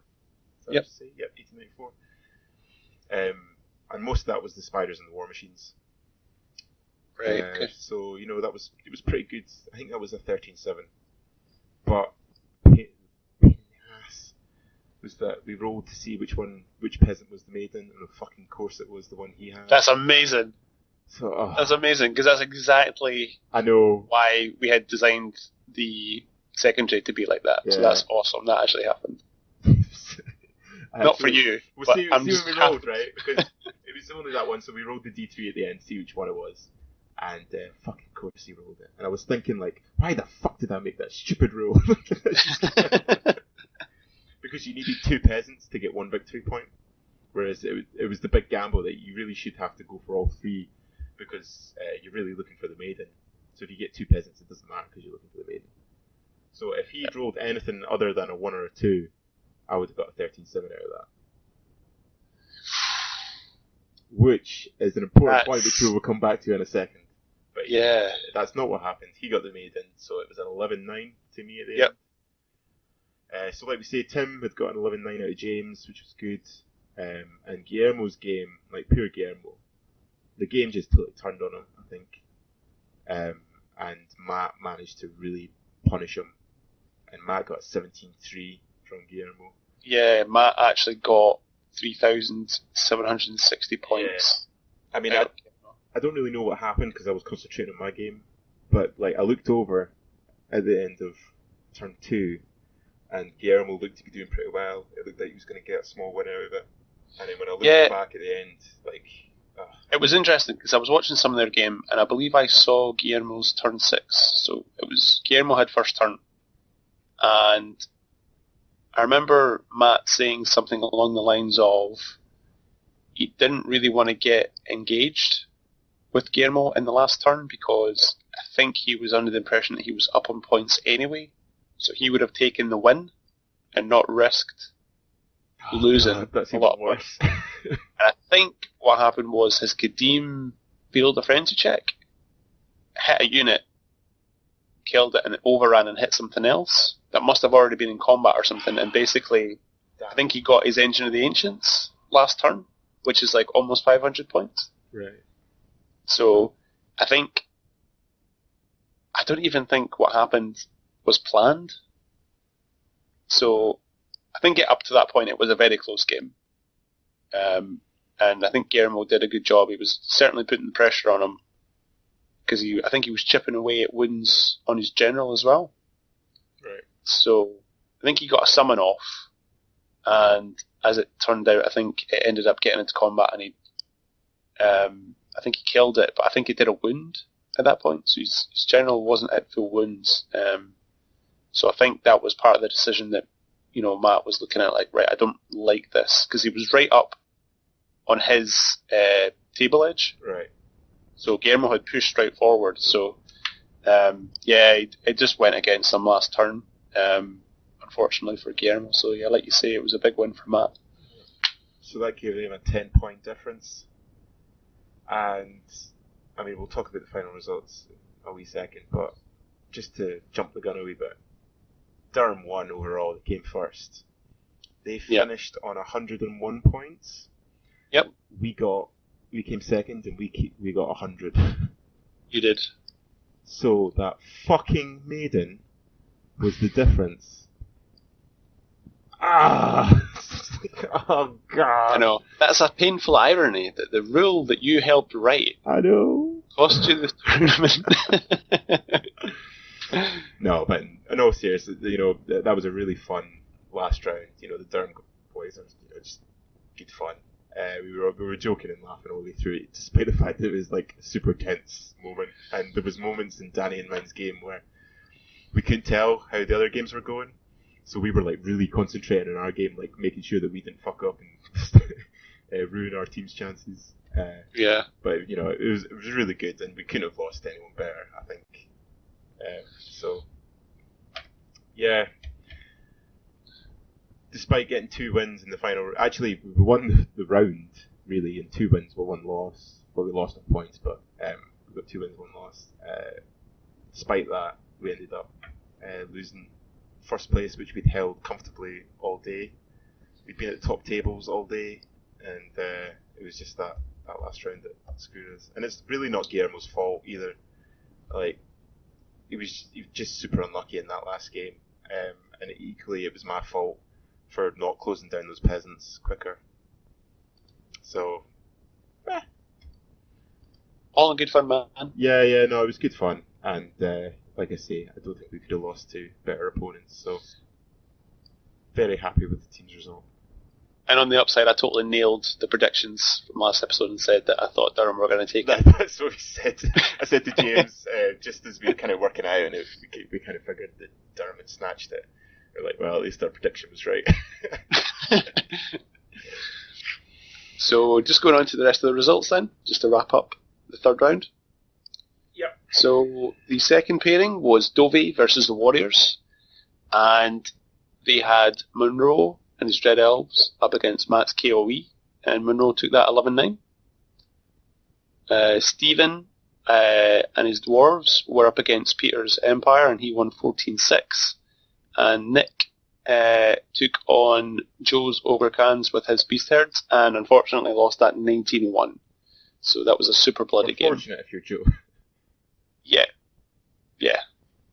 Unfortunate if you're a Beast Herd supporter. Nick and I were talking about this. I think you were there at the end where we were saying, like, I was Nick's only win all day, and he was my only defeat. I think the fact that it was you as well that was the only win just sweetened that all the more for him, I think. So yeah, but final pairing was the Old Alliance versus Crumble, and Ed's KOE took on Robert's Vermin and won 13-7. Henrik took on Andrew's Dwarves, so that was a Dwarf Civil War, and Andy's Dwarves won that 18-2.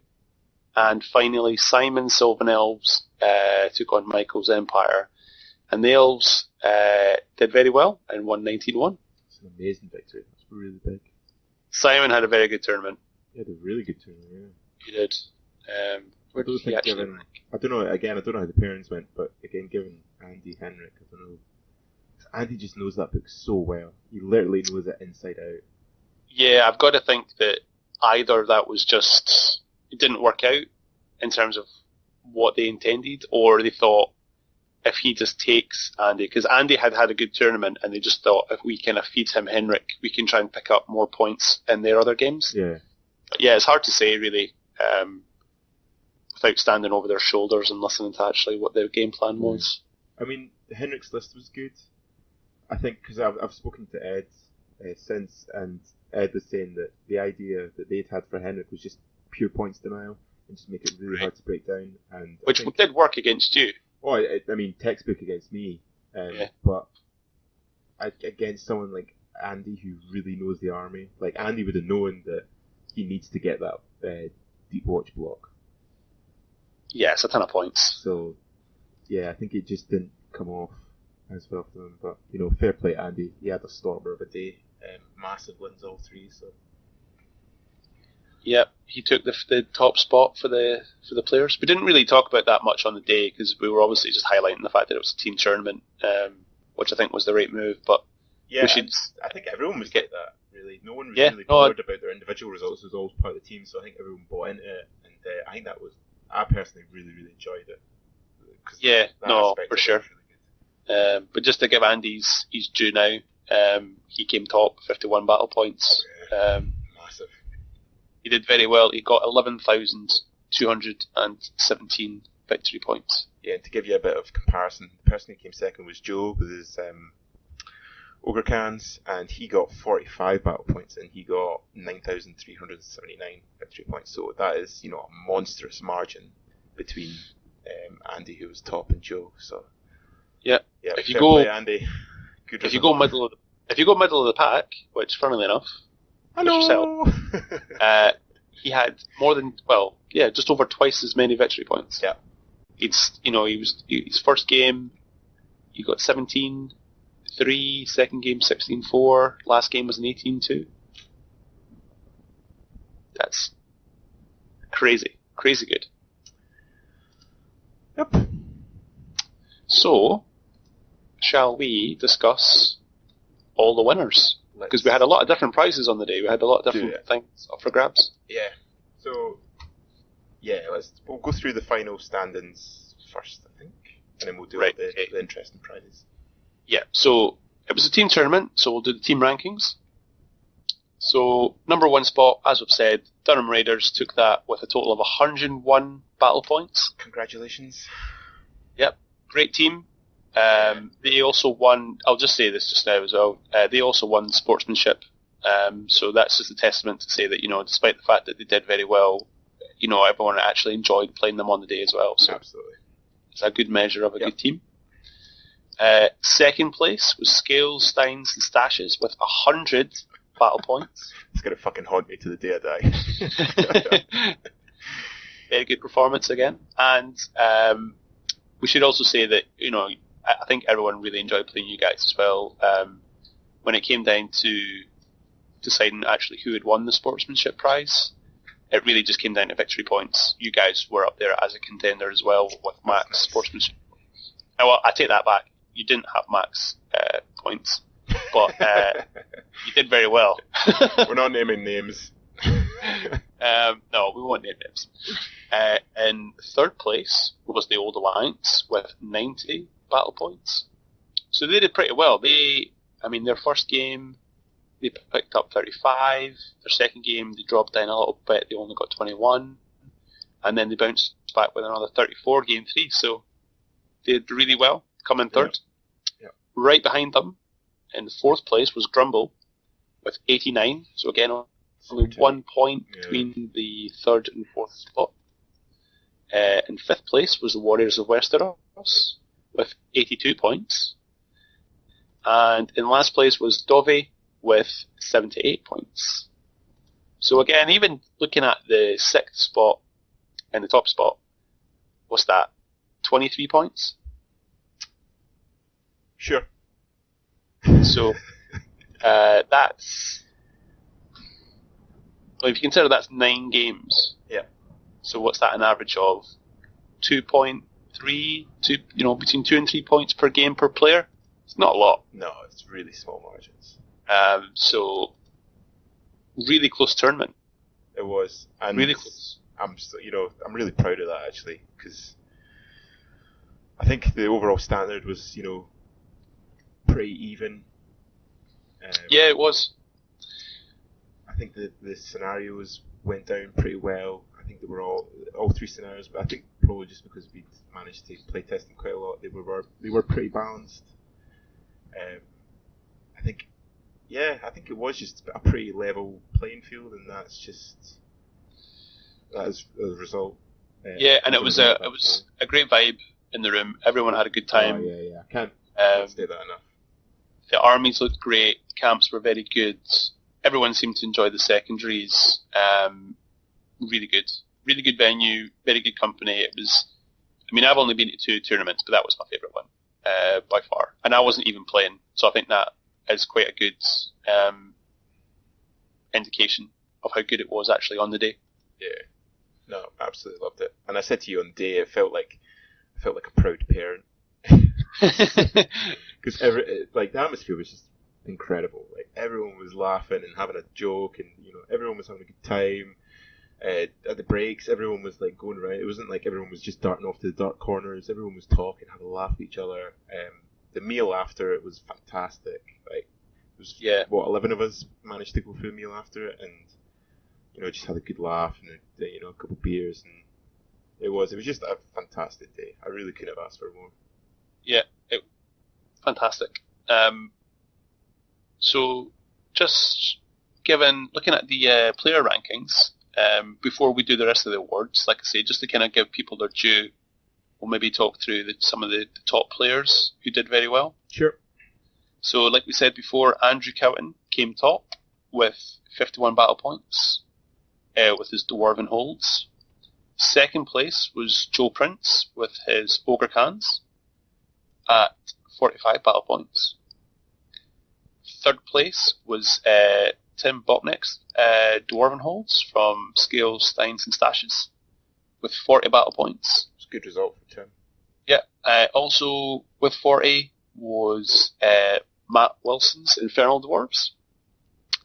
And just behind him was Ed's KOE at 38 points.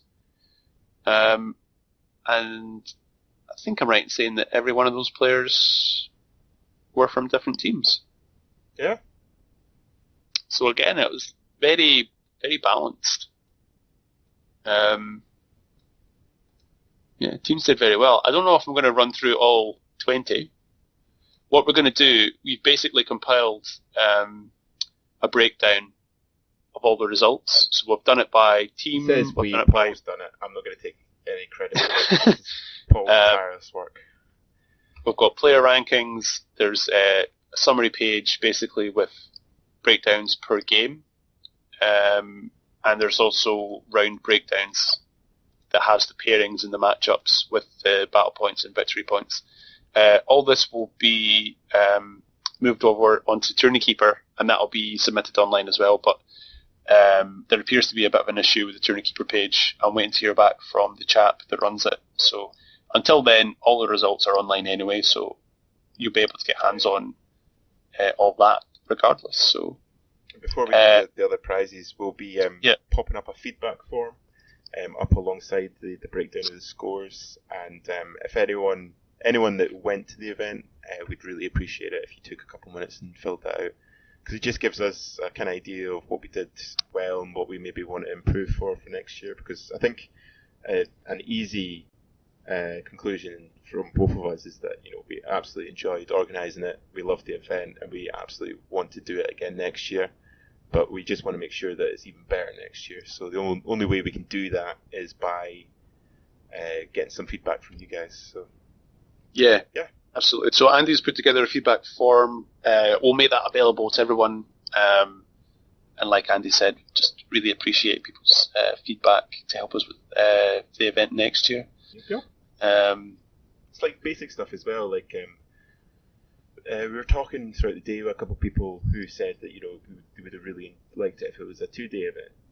I know that some people prefer it as a 1-day, but if you fill out the form, we can kind of gauge how many people like either one, and if there's lots of people, the vast majority want a 2-day, then we'll add another couple scenarios and we'll make it a 2-day event, and that'll be great. But equally, if people prefer it, it's just a 1-day, we'll keep it as a 1-day. So it just lets us know. Yeah, absolutely. So the other prizes that we had on the day. Maybe. So we had top team. We had prizes for the first runner-up, which was Gilstein and Stashes. We also had best sportsmanship. And say that again. I'm just saying that I've got the award on my desk right now for second place. Thinking, you did say you were going to hang that up. Yeah, it's a bitchin' certificate. Anyway, sorry. So, like I said, sportsmanship. There were a few different teams that got max sportsmanship points. What we chose to do this year was previously at Strife, we basically just did 1 to 5 points, 5 being the best for sportsmanship.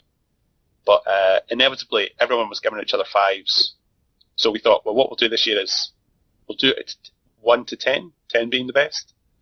And because it's a somewhat bigger range, maybe people will feel a bit more comfortable giving each other 8s and 9s for things. And that'll kind of give us a better gauge of who really should take that award. But inevitably, once again, you must have all been either liars or genuinely love the people, because there were multiple teams with max sportsmanship points, which is probably fair enough, because like we said, the atmosphere in the room was great. Yeah. So that's probably not probably a fair reflection, actually. Yeah. Yeah, but maybe this is just a problem with sportsmanship in general. Yeah, it's an award that's really nice. I think that sportsmanship points are always a good thing to have, because it's just nice to be recognised as being nice, I think. Yeah, and I think it's good to kind of highlight that side of the hobby, because for us, we were doing it to have a good time. Absolutely. So I don't know, maybe we change that next year. Maybe we try and find a different way of doing sportsmanship. Yeah. Maybe we just do like a Player's Choice award or something like that. That's a better idea. Yeah, like pick your favourite team that you played against. I mean, the risk is that you don't play everyone. That's probably a thing that you might want to do for a 2-day rather than a 1-day. But yeah, or maybe if we keep it as a team event, we just do best player and make it an individual sportsmanship award. Yeah. We call it the Henrik Award in recognition. Yes. Henrik. I love it already. Let's do it. So that basically came down to victory points on the day, because there were, like I said, there were various teams that had the max sportsmanship. So the Durham guys took that as well, which again I think was fair enough, because they were all lovely guys. Yep. We also had the individual prizes for the different scenarios. So for the first scenario, which was the river, there were relatively few people that actually managed to get both bridges. It's hard, like. Yeah, it is very difficult, and I think, again, for us, that was quite reassuring to see that where we had designed the game to be difficult, it was difficult. Yeah. And it was Andy Cowan that won that on the day. He did very well. He got both bridges, and he scored an obscene amount of victory points as well. So he claimed that prize. Well done, Andy. The second, well done, for sure. I don't know if we made any predictions about that, but I don't know if I would have pegged the dwarf list to take that, to get both bridges so convincingly. I would have probably said Ed, just because I think the peasant list was pretty well suited to that. Yeah, and to be fair to Ed, he did very well in that scenario, and he did claim both bridges. It was just that it came down to victory points, and I think Andrew's organ gun did very well and basically took off one of the rocks at one shot, which definitely helped. Jesus. Yeah. So the second scenario was the camp. We gave that to James from the Durham Raiders. Again, very few people actually managed to destroy the enemy camp. I think his army was very good for that, to be honest. Just having all the monsters just steamrolling across the table was very hard to stop. So well done, James. Well done. And the final scenario was the peasants. And who won that again? I can't remember. Joe, of course. Yeah, Joe did very well. He might have been the only one to get, I don't know if he got all the peasants. Did he really? That's really impressive if he did. There were a few people, he might have only got 2. There were a few people that did get multiple peasants. Honourable shout out to Pete from the Warriors guys. He actually had scoring units with multiple peasants, which wasn't actually allowed. Which, unfortunately, had to be pointed out to him at one point that wasn't allowed. Oh, man, but yeah, no, that was good. He had a good game against Stephen. It was quite good. So, well done, Joe. He took away that award. And we also had the camp award for the best modelled camp, and that was Simon. Yeah. His Sylvan Elves. He had a beautiful camp that he had put together. Quite cool. Had some nice miniatures on there as well. Yeah, we should say that we didn't pick any of the modelling prizes or anything. We got Steve, who owns Common Ground, to be our judge. And it came down to between a couple camps. I think there was 2 that he was kind of thinking about. And he said to us that he probably, his gut was telling him that he really liked one, but he just wasn't sure because the standard was really good for all the camps. And yeah, he gave it to Simon at the end of the day. Yeah, I think basically fair. He said that he just had that je ne sais quoi about it. That it, Ooh. Yeah. Well, he didn't say that. I said that, and he agreed. Is it because Simon's French? Is that why he did that? No, that was just a complete app. I should have said yes, but it wasn't even. So next level, please. So yeah, there were a lot. He actually said to me that there was maybe like 4 camps that he really liked, and so honourable shout outs go to Tim's dwarf camp. That was very cool. He basically constructed like a little dwarf mine with like a little train going through it. It was very cool. Matt's KOE camp, don't know if you saw his. He basically had like an altar with like a little grail with like several kind of knights. I did see that. That was very good. Joe's army, the Ogre Khan one, he had a nice troll ogre guy like roasting a little human over a fire. That was pretty cool. And Andy's dwarves as well. He had a little cool scene with a bunch of dwarves sitting about, smoking some pipes on some barrels. Nice. Looked pretty good. But there were loads. I really liked Matt's Infernal Dwarf. I liked his the Spire tent.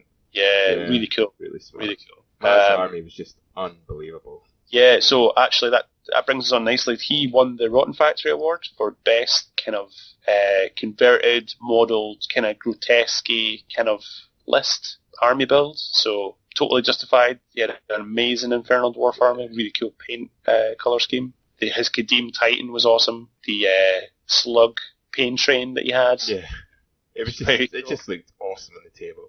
Yeah, the whole army really, really worked. And it was quite an unusual paint scheme that he used, but it was very cool. Yep.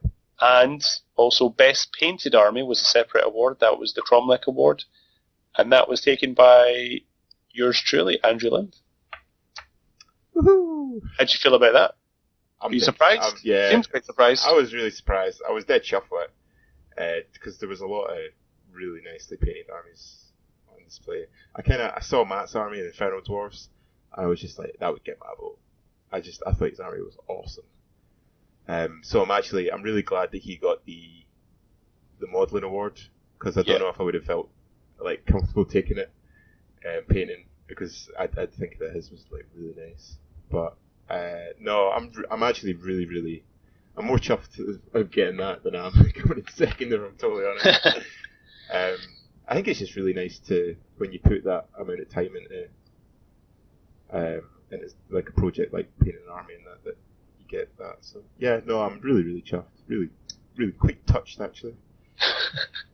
You just need to be really nice to Steve now. Oh, I think that was Steve's game plan. That it had nothing to do with how well the painted army was. He was just going to bank that in for points later on. But so, again, some honourable mentions in terms of painted armies. There were loads. There were a lot of really cool armies. Henrik's dwarves were fantastic. Incredible. Very, very cool. Yep. Ed's peasants, the big hordes they had. That must have been a shit ton of work. They all looked really good. I really liked the paint scheme he went for with that. Yeah. Any armies you can think of that you thought were very cool? Joe's ogres were lovely. Matt's KOE were gorgeous. He just didn't have enough time to get them all finished. Oh yeah, he had. If you listened to the last podcast, we talked about his list. He basically had those 2 dukes on the hippogriffs. Yep. And he basically had these big owls. So I don't know where they were from, but they were amazing. Yeah, he had like a brown owl kind of scheme for one of them, and he'd done like the speckled on the feather. It just looked incredible. Really good. People should check out the Twitter feed, because there's a lot of pictures from the event on there, so you'll actually get to see some of these armies. Danny's army as well, his Goblin army was beautiful. Yeah. It was one of those armies that like the basing was awesome as well, so it just really came together. Like, it just visually looked really good and really unified. Yeah, it was really tight the way he had done that. And James's ogres has reinforced my decision to definitely pick up ogres as my next army. Yeah. Because they just look amazing on the table. Just when you've got that many gribblies and fatties coming to war, it just looks so cool. So cool. Yeah. And like Simon's army was like, there was like Robert's vermin. I really liked Robert's camp as well. I don't know if you saw his camp, but it was very cool. We basically had like this big ramshackly tent, really scathing vermin swarm, I should say, kind of style, with loads of little like rats running around. It's really cool. Nice.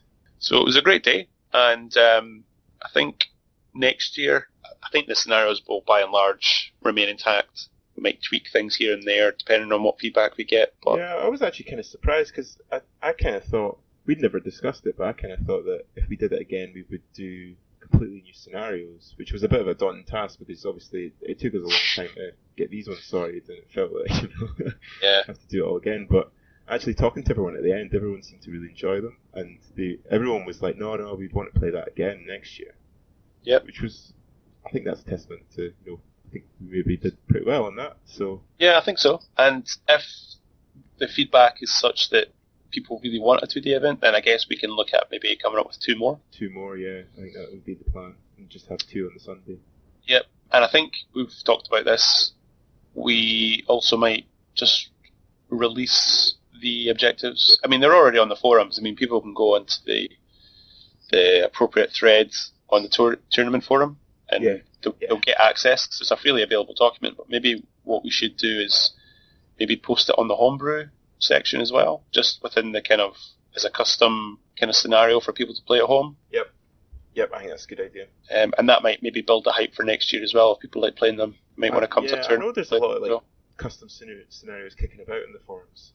I'm not sure if there probably is like a place where you put them. I dare say they're probably in and amongst like the kind of homemade army books and stuff. Yeah. But yeah, there's nothing stopping us from just popping them in there and see what people think. Yep, sure. Because I guess we've got the benefit of playing them a bunch of times and seeing it run in a tournament, so we're probably better placed now to answer people's questions and kind of deal with that on the forum. So I think that'll be good. I agree. So that was it for prizes, isn't it? I think we've covered everything. Yeah, so just kind of concluding thoughts, I think. Yeah, so how did you think it all went down? As someone that was actually involved on the day and seeing people actually kind of react to the scenarios and things. As a player, I like just playing it. I thoroughly enjoyed it. I think that's been the most enjoyable. I love tournaments. I really enjoy them. I just love. It's just great banter. Like when you go to tournaments. Because I've never come across someone that's just like an arsehole. I know these people do exist because you hear about them, but I've never come across any. And everyone I meet at these things is like really nice, really friendly, just good laugh. And even having said all that, I think, like you, this was my favourite. I think this was my first team event. The team element I totally loved. It totally changes how you approach the games. I think it makes them it's more fun, I think. It's just, it adds another layer to the game. It makes it that little bit more strategic, which is, something I really like.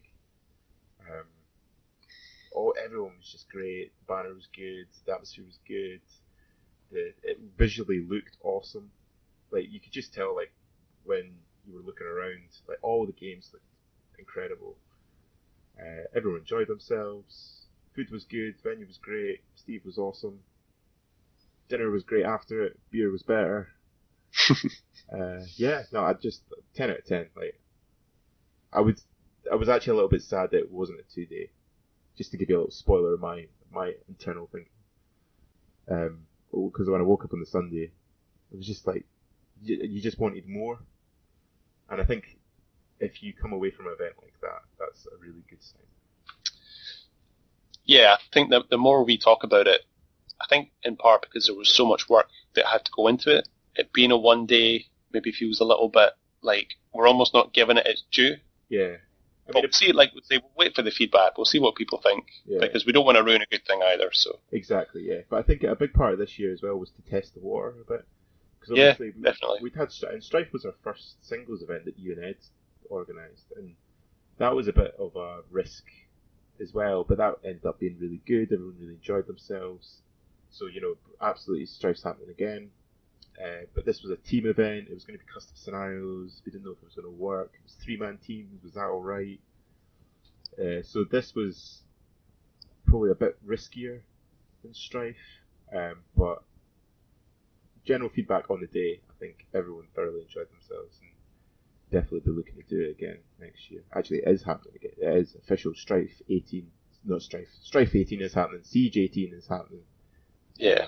It's just a case of maybe tweaking things and maybe expanding it to a 2-day if people are interested. If not, we'll run it as a 1 day again. We might change scenarios, we might not. We'll see what happens. Cool. So, just on that topic, I like future events. I mean, like Andrew says, Strife's going to be happening next year. Yep. Siege is definitely going to be happening next year. We should also say that the Scottish ETC team are going to be running a GT in March, early 2018.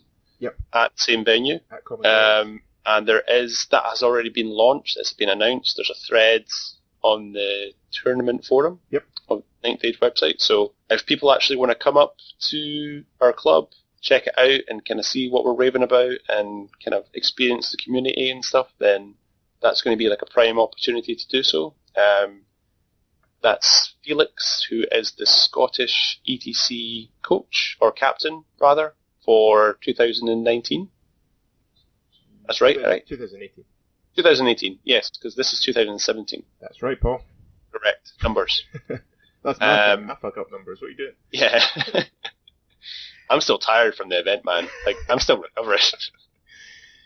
I think I'm still high off it. I think that's my problem. Yeah, that too. No, it was a great weekend. But yeah, so Felix is running that in March, so please sign up, come up, meet the community and get involved. It'd be great to get even more people coming up to the kind of Sterling scene. And that will be a 2-day. Yeah, that will be getting run as a proper GT. So for hardcore kind of tournament guys, you're more than welcome. Come up. I'm sure it'll be a great day. Or two. Yeah, a great weekend. Yeah, because we're both playing, aren't we? I've signed up. Actually, I didn't even sign up. Felix signed me up. You got told. I got swiped by my captain, apparently. No, yeah, I'm definitely playing. Yeah, I'm signed up. And then talking to the ETC guys, they're all looking forward to it. Yeah, no, I'm looking forward to it. And I think the general consensus is that we'll run Strife in June-ish, maybe? Yeah, we'll probably give people 2 or 3 months between the Scottish Championship. Summertime. Yeah, and Strife. And that's good because it kind of fills the void, that kind of 6-month gap between the Scottish Championships and when we rerun Siege in the autumn time. Yeah, because I think we'll keep Siege about this time. I think that's a solid time to have it. That's a really good timeline for us. We've got 3 tournaments spread out across the year, and then that also gives us a bit of flexibility to do our own kind of things. Because I know that we're going to try and get to some of the bigger gaming shows like Carnade, Claymore, those kind of things. Maybe have display games or participation games. Yeah, so we're going to get be people involved. Definitely promoting Ninth Age up in Scotland. A couple of these big events, and again, we've also talked about going to more tournaments down in England, possibly even further afield. Like, it'd be good to maybe go down and check out a game with the Vale guys. I think that'd be really fun. That leads us nicely on. Fantastic segue, Paul. Well done. I know, it's great when that happens. I never mean these segues. So I'm winging this right now. I know. We're so good. We're professionals. In terms of like upcoming events, there isn't too much that I'm aware of, apart from Midlands. And I apologise if there is something that I've completely forgotten. But offhand, I can't think of anything that's coming up. There's the big final. What's that? The Stockport. Oh, is this the thing Ed's going to? Yeah. Yeah, he was at the Heats. Is it Masters? I can't remember what it's called. I know what you're talking about, yeah. But that doesn't help people listening, because they probably don't. Go on the Ninth Age site and click buttons until it comes up.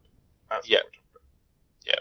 So, the other big thing that's happening is Midlands, which is a massive team event, which is on the 18th and 19th of November. As we're recording right now, we're recording on the 30th, and lists are due in 2 hours. And I apologise, Slatch, if you're listening, because I need to send in our team's lists. They're all actually, it's me that's holding this up. I need to actually sit and type mine out. I've got Andy's and Ed's and Michael's. Make sure it's formatted. I know, I'm going to have to go check them all. So we're obviously sending it, we had hoped to get 2 teams down, but it's a busy time of year for a lot of people, so we are sending 1 team. I have the pleasure of captaining the team, which basically just means that they'll blame me when everything goes inevitably tits up. Yep. I'm taking my trusty Empire. Ed's bringing his King Mectane. Michael's trying his hand at Orcs and Goblins, because Michael and I both play Empire. So Michael has thought about taking Orcs and Goblins, or like starting Orcs and Goblins as a potential second army. So this is a good opportunity for him to try that out. And Andy Cowan is coming with us, and he's bringing his devastating Dwarven Holds. So a nice repeat of his results at Siege would be much appreciated, Andy. If you're listening. Pressure's on now. Yeah. So that's really good. Really looking forward to that. And what's even better about it, and something that I'm really, really looking forward to, is we have grudged the Vale Renegades for round 1. So we are having a podcast civil war against the Vale Boys. Which feels really dirty because they've been so good to us, and they've really and I've emailed Craig a bunch of times and really nice, and we'll go beat them up. We'll be fine. No, that sounds cool. I really enjoy the Vale podcast. It's probably my favourite 9th Age one. Yeah, it'd be mine as well. I don't know if I'm allowed to say that. Am I allowed to say that? Yeah, fuck it. Felix will get annoyed maybe because he's a Thundercock. I enjoy the Thundercocks too, but Vale, I really like Vale. Be my favourite. You have to justify your choices, Andy. It's allowed. I've now incurred the wrath of the Thundercocks. We also got, actually we should mention this, I got a message from Tommy Tucker. On the forum. Yeah. Basically just saying that he enjoyed it and that he wants it on iTunes, which is something we should look into. We should definitely get it up on there. Yeah, we'll definitely do that. But I saw it was from Tommy, and I opened it thinking he's probably told me to go fuck my cat or something like that, even though I don't own a cat, so I'd have to buy a cat and fuck it just to answer Tommy's email. But he wasn't, he was really nice. So I actually said to him, like I expected a shitty email, and he was like, oh, I'm not sure, I don't know if you're ready. So, when you listen to the next episode, we might have a disgusting email from Tommy Tucker. Yeah, maybe he's just letting us kind of settle in. Yeah. And then he's just going to go fuck your goldfish. He's obviously got something about fucking animals. Yeah. That I don't know about. He's a farmer, not saying anymore, but that's it, we're definitely getting an email now. But thanks, Tommy, for your lovely words, and we will absolutely look into getting the podcast up on iTunes, because I mean, this was all a big test, really, the podcast, so it's really good that we're getting good feedback and people seem to be enjoying it, so I mean, it's up on SoundCloud, but I know that a lot of people find iTunes a little bit more accessible, so we should look into getting it up on there as well, because I don't think it's too much extra work. I say that, you're the one who's the technical mastermind behind all this. I just come on and do my spiel and go away. You're the guy that gets left with it also. Right, I'll do you a deal then. You can look into iTunes and I'll handle the SoundCloud uploads. I don't know if that's fair though, because now Tommy Tucker's going to be out for me. Because not only did I say he was an animal fucker, but I've now gone back and reneged on the iTunes agreement. Why, were you not going to do it unless I did it? Is that what you were going with that? No, I'll absolutely look in it. I've actually already looked in it. You've just got to get a hosting site, and I don't think you can use SoundCloud. I don't know if that would work. I don't know if they'd be happy. But there's certain sites that you can upload that and get it across. But okay, cool. Anyway, the people listening don't need to worry about that. I'll sort that out. Do you have an iPhone? I do have an iPhone, yeah. Right, you automatically qualify as the person that has to handle iTunes. Is it an iTunes wanker? That's me. I'm not going to correct you there. No, I'm kidding on that. No, I've never owned an iPhone or any kind of Apple device. So hipster it hurts. And anytime I need to sit and use a Mac, it hurts my brain. So I'm staying clear of iTunes. So if you are going to Midlands, we will see you there. If you're listening to the show and we don't know you and you see us at Midlands, come and say hi. That'd be really fucking cool. Andy's really easy to spot. He's a big tall guy with a beard. Yeah, I'm 6'7" in a beard, so yeah. I don't think there's many 6'7" bearded guys playing. There might be. I might find like my lost tribe in Midlands. You never know. There's like multiples of you and me everywhere. Matt had a pretty good healthy beard about him. He did, yeah. He's just lacking in height a wee bit. Oh well, you can let me know how that goes. I'd say lacking in height compared to you and I. We're both pretty tall guys, so this has nothing to do with Midlands. No, not really. So Midlands, yes. Ed is currently looking into getting his team shirts and stuff as well, so we should have shirts which literally say Scottish Wildlands or Scottish Ninth Age or something on. So you also have to have appropriate nicknames. You know what I've just had a thought of, right? We should have on our team shirts sponsored by Git Radio, because it's free advertisement for us and we can't really sponsor them. That's ideal. That has to happen now. Yep. I will. You should maybe talk to Steve as well about getting Common Ground on there. That would be sick. Yeah, I don't know if he'd be okay with that. I don't know, he probably would be, right? Free advertising, I can't see why not. It's not like you're demanding... We could have like on the sleeves. You know how like a lot of the rugby teams, like a lot of the Welsh rugby teams have like sponsors on their sleeves and stuff like that. You could. Oh man, that'd be cool. Don't the brownies and things like that, don't they also have like badges on their sleeves? Yeah, but it's not quite as badass, Paul, is it? Brownies or the Ospreys? Let me have a think on that one. No, but that'd be cool. Multiple sponsors. Yeah, no, that'd be cool. Okay, I'll talk to Ed about that. Probably, yeah. I'll see how far along he is. It'll probably stress him out even more. Maybe you can bargain something out of Steve. Maybe you can get like a free toasty every time you rock up to the monthly meets. Yeah, this is where I go up to Steve and he's Steve, do you mind if would you maybe be interested in sponsoring? Oh yeah. Remember that time I gave you best painted? You need to get Common Ground tattooed on your forehead. Right. Okay, got it. So yeah, I think that's about it for this episode. Yeah, just as a final wee thank you to everyone that came out to the tournament. It was a great day, and we look forward to seeing you next time. Yeah. As always, you can get us on Twitter at Scottish Ninth Age or Scottish Wildlings. You can get us on Facebook, Scottish Ninth Age, if you just type it in as a group, or you can message it and we'll get you in there. I think it's actually open to join. It's Ed that's the admin in that. You can get us an email at scottishwildlingsgmail.com, and you can send us carrier pigeon or messenger tortoise. Both might get those, maybe. Any and all forms of animal are accepted. God, that's another Tommy joke coming up. We'll avoid that. That's about it. I always feel like I forget to say something in this bit. I think maybe we need to develop like a catchy outgoing. Nah, that's not our style, man. Yeah. We're not professional. Nah. Next episode, we're hoping to get Ed on. We'll get Ed on soon, and we'll talk about background and things like that, because I'm really looking forward to that. And we'll also maybe do like a recap of Midlands. We'll maybe get the guys on, if they can spare us a moment, and we'll talk about Midlands. Yeah, that'd be good. But yeah, until next time, take it easy, guys. Yep, catch you next time.